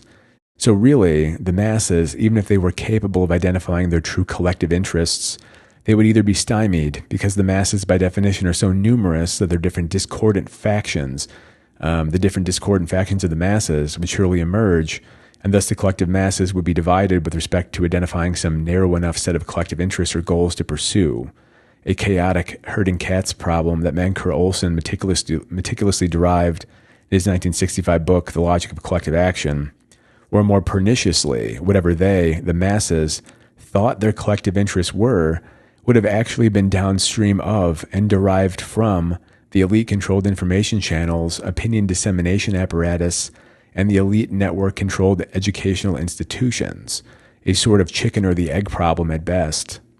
Further, if the masses were able to somehow miraculously unify and identify their shared common interest, the asymmetric advantage of the elite ruling class, the smaller, more organized, more cohesive, and more resourced group of this binary system, would easily succeed at dividing the masses, the old divide and conquer, and especially so when we grant that the ruling elite will generally control the flows of capital, opportunities, and information.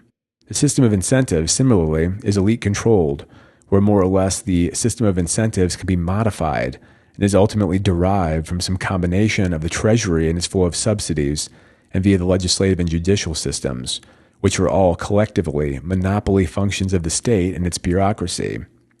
And of course, incentives come in two forms, carrots and sticks. It's as simple as that. If the state incentivized people to jump in the middle of the sidewalk, rubbing their bellies with one hand while tapping the top of their head with the other, immediately the next day, thousands or even millions of people would be doing this. Further, today, social media companies, which are themselves downstream shadow functionaries of the state, or at least are critically dependent on the state and must not cross the state for fear of getting the stick and not the carrot, can, or at least with respect to a good chunk of the population, get people to suddenly start doing all kinds of bizarre and even dangerous behavior, chasing trends, chasing the algorithm, chasing the meta, chasing eyeballs, etc. A lot of people are basically lemmings. But the other issue is that the internet is also dominated by a lot of bot traffic, so it becomes almost impossible to distinguish between who is a bot versus who is just a person who is acting like a bot as a result of lemming behavior or contagion that was perhaps originally seeded by a bot. But alas, that is a digression. Returning to the topic at hand, the levers of the state, which more or less take the form of the governmental bureaucracy. To quote Michels on the topic of bureaucracy, the organization of the state needs a numerous and complicated bureaucracy. This is an important factor in the complex forces of which the politically dominant classes avail themselves to secure their domination and to enable themselves to keep their hands upon the rudder. End quote. Via this control of capital, opportunities, and information, and by controlling access to the levers of the state, to the rudder of the state, keeping the masses divided is mere child's play. Or, as we can imagine, the techniques for doing so have been developed and perfected over the centuries, the so-called technique in the world of words of Ellul, or perhaps more elaborately, via psychosocial economic engineering, which today manifests in social media and the algorithmically mediated information space. So then, it is certainly hard to claim that such a political formula, one where the collective masses, quote-unquote, rule themselves, would ever be, quote-unquote, true, when they are all at such a profound and pronounced disadvantage. Generally speaking, the masses, or at least a critical mass of them, which is sufficient, will more or less think, act, do, and buy as instructed, or at the very least, neatly fall into a basic drop-down list of 2 or 3 pre-selected options that are statistically predictable. No wonder why big data was such a buzzword over the past decade. At the big data statistics level, human behavior becomes entirely predictable. These are the so-called homeostatically adjusted conformists, opportunists, and buying automata of which Bertalanffy speaks. To quote Bertalanffy, only by manipulating humans ever more into Skinnerian rats, robots, buying automata, homeostatically adjusted conformers and opportunists, or more bluntly speaking, into morons and zombies, could this great society follow its progress towards ever-increasing gross domestic national product, end quote. And in many ways, advertising and marketing itself traffics on a sort of pseudo-political formula. Marketing, after all, is commercial propaganda, which is more or less isomorphic with all of the rules and protocols of political propaganda. But unlike commercial propaganda, which is more or less an open market, so long as you have the funds, political propaganda is much more restricted, even monopolized by the state and the managerial mesh. But since advertising or commercial propaganda is somewhat more approachable, it is easier for some people to see it for what it is worth, clearly and honestly. Note I say some people because there's always a huge proportion of the population, perhaps 30 to 50% even, that totally lacks the ability of analytical thought, reflexive thinking, systems thinking, or metacognition. Advertising and marketing is always about creating the illusion of need, or really a desperate need for something that you don't even know you needed. But after being exposed to an extended advertising campaign, certainly, most definitely, you need to buy it at all costs. And if you do, then your life will be perfect, and the sun will shine through the clouds, and then you will faintly hear angel song in the distance, etc., etc. But of course, this doesn't happen. So you are only left with one remaining option: buy more. Politics, or at least with respect to how the masses are catered to, is often the exact same. There are problems, real or imaginary, it does not matter, because they'll be splashed on your screen every day, and on the screens of millions of other people every day, until those problems become hyper-real. Then, some shining light of a politician claims they have the solution to those problems, and then you vote for him, and then all the problems are solved, and then you lived happily ever after, etc., etc. Perhaps you see the point in the direct comparison. But again, the masses demand to be lied to, whether it be a political formula or an advertising campaign. And when the masses are lied to, their demand for the lie makes them not see the lie, which results in this whole system self-propagating. In other words, this self-deception is like some kind of self-healing polymer that, after being punctured, merely oozes back around the offensive rupture until the breach is repaired. And not only are the political formulas of democracy and socialism untrue, there is more than that. All political formulas are untrue, but some are certainly more or less destructive than others.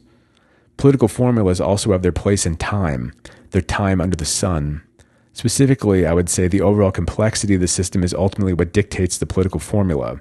As our civilizations advance and as new domains of complexity emerge, perhaps, so too must the governing political formula change, where the political formula more or less is the rule set that governs a regime. In certain complexity domains, one set of rules, a certain political formula, is operative or even optimal, whereas in other more complex domains, a new political formula is needed to maintain operability and optimal efficiency. Perhaps we are approaching that domain boundary or phase transition. The inherent untrueness of political formulas is also one of the primary reasons why a lot of political science and sociological theories are nonsense, or perhaps more correctly, they are not scientific or logical experimentally derived, but are rather humanitarian works of wishful thinking.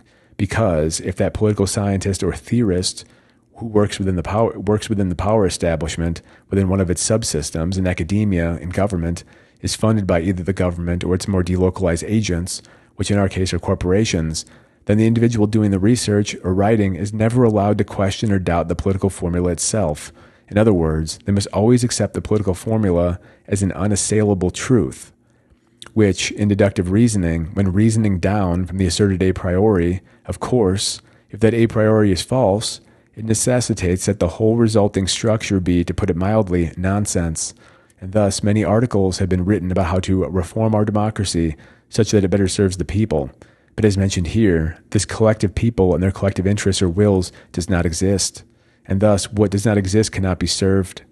The whole thing, then, is like someone looking for the Holy Grail or the Fountain of Youth or whatever. And if you are someone who makes your living being paid by the state, NGOs, and ultimately by the taxpayers, in the indefinite pursuit of the lost golden city of El Dorado, it is good business indeed, for you can keep looking forever and thus keep getting paid forever. But if we really want to understand why the collective disorganized masses never quote-unquote get what they want, and why organized small elite groups do, we merely have to think in terms of vector or force cancellation. In a mathematical sense, if we do imagine that the collective masses are subdivided into, say, 4 camps, and if we represent the interests of that subgroup with a vector, with each subsilo's vector pointing off in some random direction, then really what happens on the overall system level is that there is a force or vector cancellation with respect to the total overall collective interests of the masses.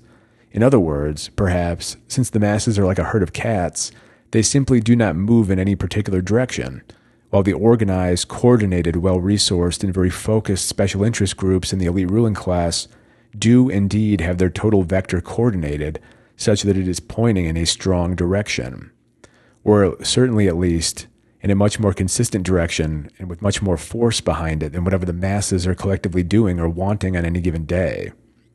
Further, and above all, we must remember that the elite ruling class and its control of the institutions and the information dissemination apparatus can also, with a high degree of precision, keep the collective masses divided, while also cybernetically steering each fraction of the divided masses via information control, narrative control, pre-propaganda, aka education, etc. In that simple example, we used 4 sub-silos for the masses. But in the post-ideological inoculation period of the culture war, and thanks to the implementation of Gramscian multiple thought hegemonies, realistically the level of division is much higher. Perhaps each mainstream political silo or mainstream political pole is now divided into 4 factions, each, while the total overall collective masses is split into at least 10 different camps, which means that there are 10 different vectors or arrows of interest pointing in 10 random different directions, which result in them all being canceled out, each with a now much weaker force vector, which points in what is probably truly a random direction. Overall, this result is more force cancellation, i.e. the will of the collective masses has been even more neutralized than it ever has before, and thus the elite ruling class dominates the trajectory of the overall system. And that is certainly one way to think about these dynamics. And really, this is just a sort of mathematized version of divide and conquer, so there is really nothing new. But to reiterate, all political formulas are untrue. It is just that some are less destructive and less tyrannical than others. Liberal democracy, in my opinion, is still the best simply because it allows for a plurality of viewpoints, even if most of them are fake and synthetic, and thus liberal democracies are more likely to avoid hard totalitarianism and tyranny. Even if, in our modern democracies, many of the viewpoint options are synthetic, it is still better than forcing a single worldview on the masses. Utopian political formulas are especially dangerous, since the utopia never comes, and thus everyone must be made to conform ever more tightly to the ideology because the utopia still hasn't arrived.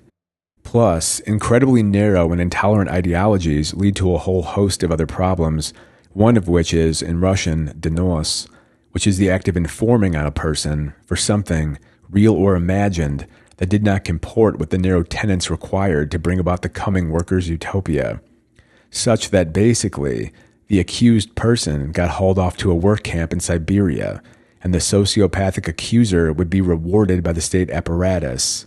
Such systems of insidious and perverse incentives are to be avoided at all costs, and thus live and let live style systems are better. Both the Soviet system and Mao taught children in school to inform on their own parents if they were not acting in accordance with all of the strictures that were meant to bring about the inevitable utopia. This, of course, is very bad. And of course, if we recall the pandemic, many people really liked doing this sort of thing, tattling to the authorities, and in the process, by proxy, receiving some of the state's monopoly on power, acting as little autonomous state hall monitors. The exceedingly mediocre and subpar types, which have an outsized drive for power and control, love these perverse incentive systems most of all. And unfortunately, we have no shortage of those kinds of people. So then, the political formula of socialism is also untrue. Dozens of variants of socialism have been concocted in order to neutralize oligarchy and to bring about some kind of stateless, classless, exploitation-free, hierarchy-free, and oligarchy-free system. That is the political formula of orthodox socialism, communism, or Marxism, or whatever label or name you wish to use, but none have ever come close to succeeding. Every time the experiment has been conducted, some skilled Machiavellian, who is preternaturally gifted with skills of oration and organization, manages to take over the whole utopian dream and builds himself quite a purely totalitarian state. Lenin, Stalin, Mao, etc., etc. Yet every day, someone claims to have figured out the new secret formula. Or if you listen to the particularly zealous socialists who patrol the internet, who, after seeing the hammer and sickle bat signal, descend on comment sections to angry type or snark type, something like the following: this person is either 1, a capitalist or fascist agent who is intentionally and maliciously slandering socialism and spreading disinformation in order to prevent the utopia, or 2, this person is still ignorant of the socialist truth and has simply not read enough socialist literature, and thus they are in need of re-education. And of course, there are many tactics, most of which involve some kind of denial or insisting on collapsing everything into some kind of false binary. Capitalism is bad, and thus socialism, which is defined as antithetical to capitalism, is thus good. A black and white world where it's just tautological, circular reasoning, good versus evil, and one in which good, of course, is always defined as the person who is a socialist, and who is thus definitionally opposed to suffering, oppression, exploitation, etc., etc. Further, with these things being asserted by the socialists to be totally preventable afflictions, rather than merely inherent aspects of the human condition. In one variant of this denial strategy, if it is claimed that socialism is utopian, the socialist will vehemently deny that socialism is utopian, before shortly after immediately doubling back on himself, saying that he has faith that some end state, one that is exploitation-free, hierarchy-free, and one in which the state dissolves because the proletarians, who have now all had their collective empty vessels filled with proletarian class consciousness juice, expel the capitalists from their kingdom, seal him in a lake of fire, and something suspiciously resembling a utopia emerges as an inevitability. But the operative word here is faith. to quote our old buddy Pareto on the distinction between faith-based belief systems and the illogical experimental from The Mind and Society. If John, an unbeliever, denies that God created heaven and earth, and you meet him with the authority of the Bible, you have made a nice round hole in the water, for he will deny the authority of the Bible and your argument will crumble. To replace the authority of the Bible with the authority of your Christian experience is a childish makeshift, for John will reply that his own experience inclines him not in the least to agree with you, and if you retort that his experience is not Christian, you will have reasoned in a neat circle, for it is certain that if it is only the Christian experience which leads to your results, one may conclude without fear of contradiction that the Christian experience leads to results such as yours, and by that we have learned exactly nothing. And of course, we can substitute Marxism here in place of Christianity, and it reads the exact same.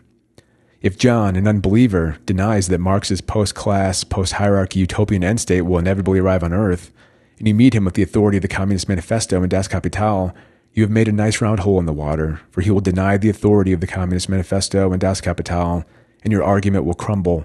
To replace the authority of the Communist Manifesto with the authority of your Marxist experience is a childish makeshift, for John will merely reply that his own experience inclines him not in the least to agree with you, and if you retort that this experience is not Marxist, you will have reasoned in a neat circle. For it is certain that if it is only the Marxist experience which leads to your results, one may conclude without fear of contradiction that Marxist experience leads to results such as yours, and by that we have learned exactly nothing. This is the problem with metaphysical assertions. You either accept them or you don't. Further, the whole thing is really very algorithmic, i.e. there is a set of common arguments against socialism or Christianity or any faith-based belief system. And the general strategy is to deny those points while talking in circles about something and while making accusations of either ignorance or not yet being saved and thus being in need of saving in the context of Christianity, or of being a capitalist agent, which is equivalent to being a demonoid agent of Satan in Christianity. And socialism, just like Christianity, has itself sprawled into what must be dozens of conflicting and often contradictory schools of thought. I had made a taxonomical list a while back and I recently updated it, so now it is up to 15 subclades or subspecies of Marxism, which I'll throw in here for entertainment purposes, and are which as follows. 1. The fundamentalists. The utopia will come because I have faith. 2. Reality deniers. If the quote-unquote right leaders emerge, ones that are immune from self-interest, i.e. free of original sin, then the utopia will come. 3. Purists. True socialism has never been tried, and thus all empirical and historical evidence of socialism failing must be denied, and usually they will also claim that all the evidence has been in fact manufactured by the great capitalist deceiver and his agents before accusing you of being a capitalist agent. 4. Materialist welfare staters. These are more pragmatic reformer types who have perhaps reasonably so pivoted socialism to merely meaning that the state provides for the basic welfare of the people, a la the Scandinavian state model. 5. Fusionists. Democratic socialism, something about workers, maybe the state owns everything, I don't know. 6. The destructionists. The system must be destroyed such that the stirring in my groin subsides. 7. Libertarian socialists. Those who acknowledge the limitations of scale, and that if oligarchy is to be avoided, it would require that a socialist system could only be very small and function on a voluntary opt-in basis only. Such a limited scale would be required if coercion, hierarchy, and oligarchy is to be mitigated. 8. Soviet Union apologists, but they had free housing and school. 9. China apologists. They may have state-controlled hyper-capitalism and everything is controlled by a small inner circle of the hyper-wealthy and the hyper-powerful, but they still call themselves communists, use the red motif, and undeniably are economically successful, so therefore socialism is not a failed experiment after all. 10. Hermeticist inclusionists. It's the name and the essence that counts, and thus any system that claims to be socialist and claims to be fighting in the name of liberation is therefore socialist, somewhat similar to the China apologist, but much more broad and philosophical. 11. Whatabouters. Socialism hasn't failed because what about the Kurds, Burkina Faso, the Zapatistas, etc.? This is a subtype of a cognitive issue that is often found on the left. The idea that if an exception to the rule can be found, however small, irrelevant, or remote that exception is, then it must then necessitate that the rule be untrue, be thrown out entirely, and is thus useless. or we could call it the demanding 100% certainty cognitive short circuit, and it is itself an artifact of the idealist or utopianly oriented mind. Number 12, the terminologists, argues excessively and in circles with respect to terminology. Marxism versus socialism, socialism versus communism, orthodox Marxism versus modern Marxism, Titoism versus Stalinism versus Trotskyism versus Maoism, syndicalism versus anarchism, anarcho-syndicalism versus anarcho-socialism, communism with Chinese characteristics, people who claim to be anarchists before eventually admitting that they're socialists, etc., etc. Number 13, the tell you to readers. Whatever type of socialism they are pushing, they will merely and snarkily imply that if you read something, some book, some piece of literature, etc., that you would understand it. But they are never able to explain the mystical contents of this book or literature and why it allegedly solves all of the pre-existing problems. May often coincide with pushers of modern socialism, and they will insinuate that modern socialism has solved all of the problems of orthodox socialism, but they will of course avoid all specifics and will be unable to explain or elaborate on their beliefs and assertions. Number 14, the cybersigners. Something about Chile, cybersign, and that cybernetics will deliver the utopia. Now, I think technology, cybernetics, automation, and AI will more or less destroy capitalism as we know it, or at least the consumer society model, but I doubt that it will usher in the post-class, stateless utopia that Marx spoke of. This, again, is a side effect of the false binary, where capitalism is defined as bad, socialism is defined as good, and as the natural antagonist to capitalism, and thus when capitalism fails, by necessity, it must be replaced with socialism because Marx said so. Number 15, the neutralized agitators. Those who follow the establishment-created Frankenstein Marxism, which is actually status quo protecting. In other words, it is a cleverly engineered revolutionary inoculant. This is the Gramscian multiple thought hegemony Western Marxism, identity essentializing, maximally dividing variant that dominates U.S. corporations, institutions, education institutions, etc. I did a deep dive on this in a past video, so if you're new, check it out. The West's bizarre ideology, subjective mental reality, and the delusional telos. And somewhere, in the bowels of social media platforms or the NSA or both, the AI systems there must see this as a catastrophic waste of time and resources, just fish who are swimming in the same circles in the same barrels for decade upon decade. If AI ultimately wipes out humanity, perhaps this will be why, and it will be how it does so. But whatever, that's enough of that. Democracy also has many variants, but they tend to be more concerned with procedure, or thus more precisely definable. Parliamentary systems, presidential systems, ranked choice voting, direct democracy, etc. And when compared with socialism, liberal democracy is much, much less messianic. Basically, democracy is achieved when the people get to vote in a mostly free and fair manner. In other words, the promised end state of democracy is itself quite procedural and quite boring. As far as political formulas go, then, the better one will be the political formula that underpromises and over-delivers, rather than over-promises and instead delivers you and your family to a Siberian labor camp, where you will all be forced to develop a taste for pine bark and pine needles. And for this reason, again, even if democracy is just an illusion, it is the lesser of two evils. And thus, perhaps, if we are in the business of assessing political formulas and political ideologies, that messianic tendency, as well as the demand that something be 100% true and must be believed by everyone at all costs, is perhaps exceedingly problematic. Or, more succinctly, we could describe these types of political formulas as totalizing, intolerant, and faith-based. In other words, a theocratic political formula masquerading as a logical experimental econo-materialist political formula. And, or so I would say, socialism and its leadership element, which is always trying to scramble up the ladder of power, just as all leadership elements are, almost inevitably takes on a messianic tone. Because if you really believe that the other side is preventing the utopia from arriving, messianism will surely follow, and the leadership class knows this well. In the very book that we are discussing, Robert Michels more or less predicted the outcome of the socialist experiment in 1911 by using the analytical toolkit from elite theory that he had developed along with Gaetano Mosca and Vilfredo Pareto, well before Lenin was ever shipped back to Russia in that sealed train. And this extreme sensitivity with respect to those who point out what could be said to be obvious is also nothing new. But at least in 1911, a century of socialist and communist experiments hadn't yet been done, so perhaps we can cut them some slack. But of course, none of those experiments were done right, and they didn't have the right leaders, so the dream stays alive. Here, Michels describes the extreme reaction that socialists have, almost like an immune system attacking some kind of offensive pathogen, when the oligarchical and hierarchical nature of their leadership structures are pointed out. To quote Michels, "The socialist parties, like the trade unions, are living forms of social life. As such, they react with the utmost energy against any attempt to analyze their structure or nature, as if it were a method of vivisection. When science attains to results which conflict with their a priorist ideology, they revolt with all of their power, yet their defense is extremely feeble." The reason why this oligarchy-free utopia never materializes is, as Robert Michels tells us, all organizations, including political parties and governmental organizations, all lead to oligarchy. It is inescapable.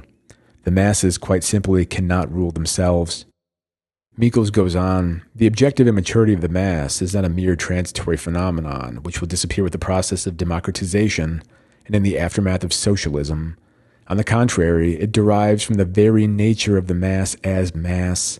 For this, even when organized, suffers from an incurable incompetence for the solution of the diverse problems which present themselves for solution, because the mass per se is amorphous intrinsically, and therefore needs division of labor, specialization, and guidance." End quote. The masses, in other words, need guidance and leadership, and where there is organization, there is oligarchy, plain and simple. The two things are forever intertwined, and thus socialist political science researchers are left chasing ghosts, and generation after generation of young people grow up falling for the same thing, the promise of some power seeker who claims to be engineering the ultimate utopia that will deliver collective humanity from exploitation and oppression, to deliver the collective humanity out from under the oligarchic thumb. In other words, they are still trying to build that perfect house of cards that will stand 100 feet high and be immune to oligarchy and hierarchy, a house of cards that can only stand within the vacuum of either a naively idealistic mind or perhaps the mind of some clever, power-seeking Machiavellian who understands the true utility of vividly painting such illusions for his gullible followers. But nature, of course, abhors a vacuum, and she apparently also loves oligarchies because that is what she has given us. And here, as a wrap-up, we'll finally get around to discussing a new hypothetical system, a delocalized and more centralized type of system, the AI Nomocracy, one that, based upon its allowance for many different categories or subsilos of the so-called people, will allow each fractalized unit to better represent and approximate this exceedingly vague notion of the people, their will, and their collective interests. In such a model, a person would be allowed to choose which subsilo of the people they wish to occupy, and based upon their behavior in that subsilo, they would be allowed to stay or be disallowed to stay, with this being calculated more or less by a fully audit-trailed, mass-balancing, entropy leak minimizing, AI-managed metasystem or control layer. Again, this is a dystopianly optimistic system, and I do not mean to represent it as a utopian solution. And there are, of course, a million ways in which such a thing could go horribly wrong, and AI safety experts currently posit that the risk of human extinction or enslavement at the hands of AI is anywhere from 10% to upwards of 99%. So, whatever, we'll engage in some dystopianly optimistic theorizing while we still have a chance. The siloed system of the AI Nomocracy, where each silo has their own local truth regime or political formula, is merely the equivalent of a composite, best-fit approximation of some kind of theoretically ideal system. But that is certainly, or so I would say, better than a simple only one or two size fits all system, which is what we presently have. A system that allowed for perhaps 5 subsilos of quote-unquote the people would perhaps do a better job with respect to approximating and accommodating the needs, interests, and proclivities of the actual people that make up the metaphysically vague quote-unquote people that we hear about all the time in our existing political formulas. This patchwork system would be like a quilt. Instead of the entire population needing to be forcefully compressed in the exceedingly broad category of the people and their collective and common interest, a fractalized patchwork allows for subsilos of the people, with that subsilo being more tailored and aligned with their psychological proclivities, ideological preferences, etc. Really, if we think about it, such a delocalized and decentralized system is what the anti-federalist founding fathers had in mind, people like Thomas Jefferson, who strongly advocated for the rights of the states and who warned of a centralizing and totalizing federal government. In other words, Thomas Jefferson advocated for a nomocratic, decentralized, and delocalized system of government. And we could imagine the reason why he did so was that he intuitively understood power. The elite theorists, of which Robert Michels is one, or the Machiavellians as they may also be known, spoke of the science of power, and ultimately, power always seeks to totalize and centralize all power. To minimize the centralization and totalization of power, and thus to minimize the risk of tyranny, one needs a decentralized and delocalized power structure. We can remind ourselves of this quote from James Burnham, a more modern elite theorist, and what he reminds us about elite theory, power, and by extension, the untrue political formulas that are used to grant the power structure its legitimacy. To quote Burnham in his 1943 book, The Machiavellians, The Defenders of Freedom, the Machiavellians, or the elite theorists, are the only ones who have told us the full truth about power. Other writers have at most told the truth only about groups other than those for which they themselves speak, i.e., they do not interrogate or question their own political formulas. The Machiavellians present the complete record. The primary objective in practice of all rulers is to serve their own interests and to maintain their own power and privilege. Even a small opposition, provided it really exists and is active, can block to a remarkable degree the excesses of leadership, the excesses of power. But when all opposition is destroyed, there is no longer any limit to what power may do." End quote. And as a follow-up, we can refer back to a previous video which elaborated on this passage from Burnham, "Only power restrains power, liberty in the Machiavellians," and also why the oligarchical tendency of organizations is unavoidable. Once a person is in power, power changes them, and the maintenance of their power or the drive to increase their own power becomes their sole driving force. In this passage, Burnham highlights the truth of power. The rulers and the powerful serve only their own interests. Further, those who compete for power compete on a ruthless and unforgiving battlefield. Those who lack the will to be ruthless will be displaced and outcompeted by those who are willing to be ruthless 9 times out of 10. This could be a depressing thought, and one may seek to avoid it, deny it, or fail to implement it in your cognitive framework, but within this truth, there is a silver lining. Only power restrains power. What this means is that there is a single end state that is most catastrophic for us, the masses, the total and complete centralization of power. For a fully centralized and totalized power center will not be restrained or checked by any other power center. So from that, we can infer that a big problem with our AI nomocracy concept and the idea that it will be decentralized and delocalized is that under the system, an AI or symbolic mathematical entity would be the true holder of a totalized power. So then, we have a Sophie's choice. Do we trust a totalized and centralized group of human elites who may increasingly control the reins of a nearly omnipotent AI system? Or should we hope that that AI system becomes super intelligent and breaks free from elite human control? In other words, is an independent, non-human, totalizing artificial superintelligence, a purely symbolic mathematical ruler, better than what we already have now? A hard question to answer for sure.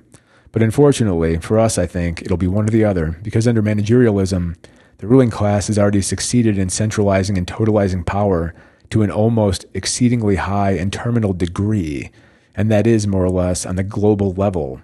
Further, the existing managerial regime is already switching over to AI and algorithmic management of society, its people, its flows of information, and probably, eventually, the management of everything will more or less fall under the purview of an AI system. So really, we'd just be left waiting on that AI breaking free from its chains and hoping that we, a much more concretely definable collective humanity, in the case of humanity's extinction, is worth keeping around. But whatever, those are the warnings, so back to being dystopianly optimistic. Another critical difference between the proposed multi-silo AI nomocracy and existing legacy systems is that each silo would have its own political formula or truth regime. In contrast, pretty much all past systems have relied upon a single political formula, a one-size-fits-all solution, one round hole for all the round, triangular, oblong, and square pegs alike, which of course leaves much to be desired for many members of the mass. Perhaps fundamentally, it is this singular political formula of the truth regime that ultimately leads to the kind of thought policing and totalitarian dogma that we have seen in past human-led systems.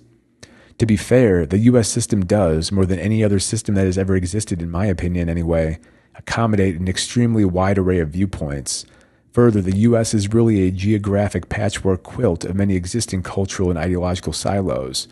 The Northeast, the Midwest, the South, the Mountain West, and the West Coast. The existence of multiple silos, each with its own political formula, that are all managed and coordinated under one algorithmically managed nomocratic system then would at least theoretically guarantee a greater degree of human flourishing, cognitive freedom, and choice when compared with a single political formula system that is similarly and probably inevitably also going to be managed by an AI, an algorithmic control system. Really, or to me anyway, that part, the AI and algorithmic control layer, is probably a necessity, and we may even already live under one at this very moment. But returning to the structure of our AI nomocracy, the political formula, and truth, we can imagine that within any given subsilo or subdomain, there would be a local truth regime or a local political formula that was granted unassailable truth status. So long as everyone in that silo or subdomain believed in, or at least agreed to pretend to believe in the truth regime and its political formula, then perhaps the inhabitants could reside there in a state of general harmony. There is the risk that the tyranny of small differences, which is probably another unavoidable and inevitable feature of human group psychology, emerges, however. More or less, I mean to say that like-minded people, when they exist in isolation from dissimilar people, will eventually drift to such a degree that they become non-like-minded enemies. This occurs because humans seemingly have an inherent tendency to construct hierarchies, jockey for status, and create in-group out-groups. So to prevent this from cascading into some kind of runaway instability, it would have to be mitigated via something like social equilibrium dopants, where certain people with special psychological types would be added to a group in order to serve as dopants, analogous to the chemical dopants used in semiconductors, elements like boron and arsenic, which are added to pure silicon for the purpose of tuning its electrical properties. As far as the psychological types that would make good quote-unquote dopants, perhaps those who are reflexively contrarian and who are basically slightly annoying, but who are generally tolerant of being slightly ostracized from the group, could potentially be used for the purpose of mitigating the risk of this tyranny of small differences. This all sounds pretty nuts, but basically all of this psychological and behavioral data exists somewhere in the cloud, and it has already been harvested and extracted from us over the past 10 years. And I wouldn't doubt that similar or even more ethically dubious psychological experiments and social dynamic modification protocols have already been running in the background of some social media platforms over the last decade or so. In this hypothetical, multi-siloed system of the AI nomocracy, one where, on the local level, there are locally true political formulas and truth regimes, at the global level of the system, there would only be the purely objective and purely efficient political formula of mass balance, the minimization of entropy leaks, and the overall assurance of global system health and energetic and entropic sustainability. This global political system or governing formula would itself be agnostic with respect to the local political formulas that existed within the subsilos that it managed, so long as they were able to maintain appropriate levels of mass balance and entropy maintenance. The importance of a system where there are multiple allowable and choosable political formulas can be summed up with a sort of flippant but more or less true statement. Not everyone believes the same things as you, and you cannot force them to believe what you believe. Thus, you will stay in your local truth regime, etc., and I will remain in mine. Maybe that is the pledge. Perhaps we could call this practical, applied, and implemented cultural relativism, where microcultures are allowed to propagate and thrive in their local silo and under their preferred local truth regime or political formula, so long as they do not metastasize into runaway entropy leaks that will bring down the whole system, that is. Overall, this idea will be slowly expanded into a broader framework that I'll continue to elaborate on over time, the concept of AI nomocracy, a new form of nomocratic rules-based mass balancing government that would be able to leverage technology, siloization, exceedingly high communication density, and cybernetic steering to better approximate the so-called will or collective interests of the people who exist within the sub-silos of the system which it is managing. And to clarify and elaborate on what I mean by nomocracy, if we recall a past video, the Western political system was originally nomocratic, a rules-based, process-focused system, rather than one driven by the pursuit of specific teleocratic ends. In our modern period, this has since changed. Especially over the last century, our systems have decidedly pivoted in the direction of teleocracy, statism, centralization, and managerialism. Perhaps as with all things, there is a sort of oscillatory cycle, democracy, then teleocracy, then nomocracy again, and perhaps we are due for a return to nomocracy. As a reminder, here's the definitions and distinction between nomocracy and teleocracy. To quote Randall Lloyd in his 2023 book, Psychoprogressivism, nomology, from the Greek word nomos for law and logos for reason, is the understanding of causality based on rules or of agency. Nomocracy, rule according to laws as a political orientation, is a tendency towards policymaking as a process. Democracy, that is, true majoritarianism, reflecting the aggregation of individual choices, not quote-unquote democracy, that is, the tyranny of a cadre, is a rules-based decision-making type. Whereas in contrast, we have teleology, where teleology, from the Greek telos for end and logos for reason, is an explanation for something as a function of its end, purpose, or goal, as opposed to a function of its cause or process. Teleocracy, rule according to ends, as a political orientation, is a tendency towards policy making as an outcome or by design. The distinction between the two orientations constitutes the dichotomies between means and ends, or of cause and effect. Nomocracy corresponds with means or the process, and teleocracy corresponds with the ends or the stated goal of the policies. We can also recall that in the view of F.A. Hayek, nomocracy is the only means by which to avoid tyranny. To quote this excerpt from my past video titled The West Bizarre Ideology, Subjective Mental Reality and the Delusional Telos, F.A. Hayek, along with other scholars, have pointed out that nomocracy, rule according to laws, is the only means by which to guarantee liberty, but for those seeking to totalize and centralize all power, liberty is something to fear and something to be sidelined and circumnavigated at all costs. Pesky laws enshrined in our Constitution, freedom of speech and the right to bear arms, for instance, are especially problematic for the teleocrats. The problem of laws was something, coincidentally, the postmodernists and deconstructionists would later chip away at wholeheartedly.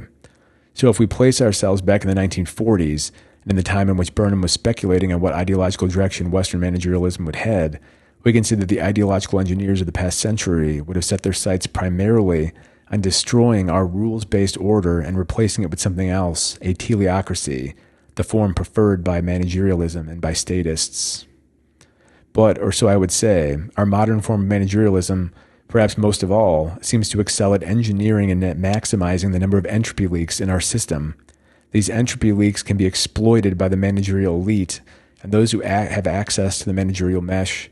In other words, by those who sit upon the rotating carousel, or those who walk through the revolving door that exists between the governmental bureaucracy and the managerial bureaucracy of corporations. Left unchecked, these bureaucratic and administrative entropy leaks will collapse our system. One example of this entropy leak engineering is the so-called exotic arbitrage, as well as the plumbing of our governmental system itself. We'll discuss him more in future videos, but Manker Olson discussed the buildup of collusionary networks and forces within a bureaucracy over time. And this especially occurs when that government system is stable for a long period of time, which ours has been. Over time, the internal plumbing gets made more convoluted and more inefficient, such that the agentic actors who rule the system from within can more or less collect a toll fee for access to a bureaucratic express lane that passes through their domain of the convoluted bureaucratic plumbing system. In other words, agentic actors within the system erect tiny little dams everywhere and little toll bridges, with the end result being the collective and massive back pressurization of the system, such that it leaks money like a sieve and becomes very, very inefficient. This strategically engineered inefficiency of our managerial system stands in contrast to Jacques Ellul's vision of a purely emergent technique, one that purely pursues efficiency, and one in which there are no agentic Machiavellian lever pullers. In my opinion, at least, the present system that has been built under managerialism is not purely efficient at all. In many ways, its inefficiency is what has been optimized and maximized. A key feature of our current managerial system is that if you know where to stand, you and your friends can collect some of that leaking, easy money in your little bucket. But once a critical threshold is crossed and more people are forced to get their nut by milking the system, the entire incentive system becomes perverse, and the system can rapidly and non-linearly collapse. We can see this in some of the recently reported cases of benefit fraud networks, where massive portions of the local economies become dependent on bilking government money, and eventually the entire economy becomes synthetic, non-productive, and parasitic. And in the meantime, since a critical portion of all monetary velocity is coming from some entropy leak in the governmental pipes, a strong collusionary element emerges amongst the portion of the populace which are benefiting from the entropy leaks and those in the government. This collusionary friction, which accumulates over time, a collusionary network that penetrates and extends between the populace, the elite, and the governmental apparatus itself, will eventually bring the whole system down. For us, the only means by which to avoid this, in my opinion, is to have AI and algorithms run the entire government and in real-time audit its plumbing so that the governmental waste, corruption, and graft can be kept to a minimum. With respect to the political formula and the internal protocols or engineering constraints for this hypothetical AI nomocracy, we can imagine that it would be best to minimize the number or volume of lies that needs to be maintained in order to manage the system and keep it in a steady state. In other words, we would want to avoid excessive quote-unquote truth debt, which builds up when the political formula is too narrow and too disconnected from base reality. The Soviet Union, we could say, collapsed under the weight of its own truth debt, or I suppose to use a Marxian term, truth debt is roughly equivalent to contradictions. A large volume of lies, further, contributes to what we could call entropy leaks, with these entropy leaks always seeking to drain out the order and negentropy that is required to keep the system running stable in its steady state, where negentropy is analogous to the blood or the life force fluid of the system, and an entropy leak is equivalent to an uncontrolled and continuous bleed out of that life force fluid. Structural and runaway entropy leaks oftentimes result directly from the unexaminable filaments that arise from the tattering of the political formula, a political formula which perhaps begins to fray and disintegrate at an increasing rate as the political formula gets more and more taxed and as it approaches the end of its serviceable lifespan. In my opinion, we are nearing the end of the serviceable lifespan of the various political formulas that have largely predominated since the 19th and 20th centuries. We're well into the 21st century now, and perhaps we have outgrown those old ones. This inability to question and examine the fraying and tattered filaments of the deteriorating political formula would be like if you were a mechanic on a ship, and the captain never let you go into a certain compartment of the engine room or somewhere below deck whenever you had returned to port for maintenance. By not giving the forbidden-to-examine component the attention, refurbishment, and replacement that it needs, effectively, it assures that one day, when you are out to sea and far from port, that critical component may catastrophically and unexpectedly fail, leaving you to the mercy of the chaotic and heartless sea. Or at least, I certainly am growing tired of talking about these now ancient political formulas and being forced to pretend that they somehow originate from and are bound by the rules of empirical reality. But they are not, and all political formulas are untrue. In other words, they are all lies. But at this point, I have convinced you of that, or perhaps I have not. And I'm sure if Robert Michels was somehow still alive today, or is looking down at us from the great beyond, he would also be getting tired of it, and he would say, "Hey, you guys, I explained all of this in 1911. Just read my book." But alas, because the masses demand to be lied to, they certainly would not have much interest in reading Robert Michels' 1911 work, Political Parties, a sociological study of the oligarchical tendencies of modern democracy.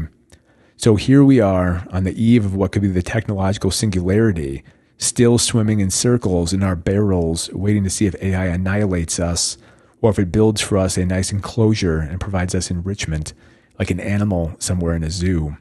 But this video has stretched on quite long, and we've covered a wide expanse of ground, and I've been recording this for almost 4 hours. We'll return to this AI nomocracy model in the future, but I wanted to introduce it here side by side with Michels and the discussion about political formula and the Iron Law of Oligarchy, since tyranny, presumably, could be best avoided by having a compartmentalized system where each subsilo of the system has its own political formula or political ideology. The structure of this video was somewhat convoluted, but whatever. In a world where you can merely ask AI to write for you some highly structured, bullet-pointed document, I rationalize the convolutedness of my video scripts as perhaps being distinctly human. I basically just sit down with an idea and some quotations sometimes and just write out until I'm done writing. And maybe this is why I like Vilfredo Pareto so much. His writing in the unabridged version of Mind and Society is like high autistic formalization interspersed with random ramblings, historical anecdotes, and sauciness. But anyway, if you made it this far, thanks for watching and thanks for your patience. If you'd like to support my work more, you can do so by liking or hyping the video, or if you'd like to support my work more directly or financially, you can sign up for Patreon or YouTube memberships. But as always, thanks again, and have a nice day or night.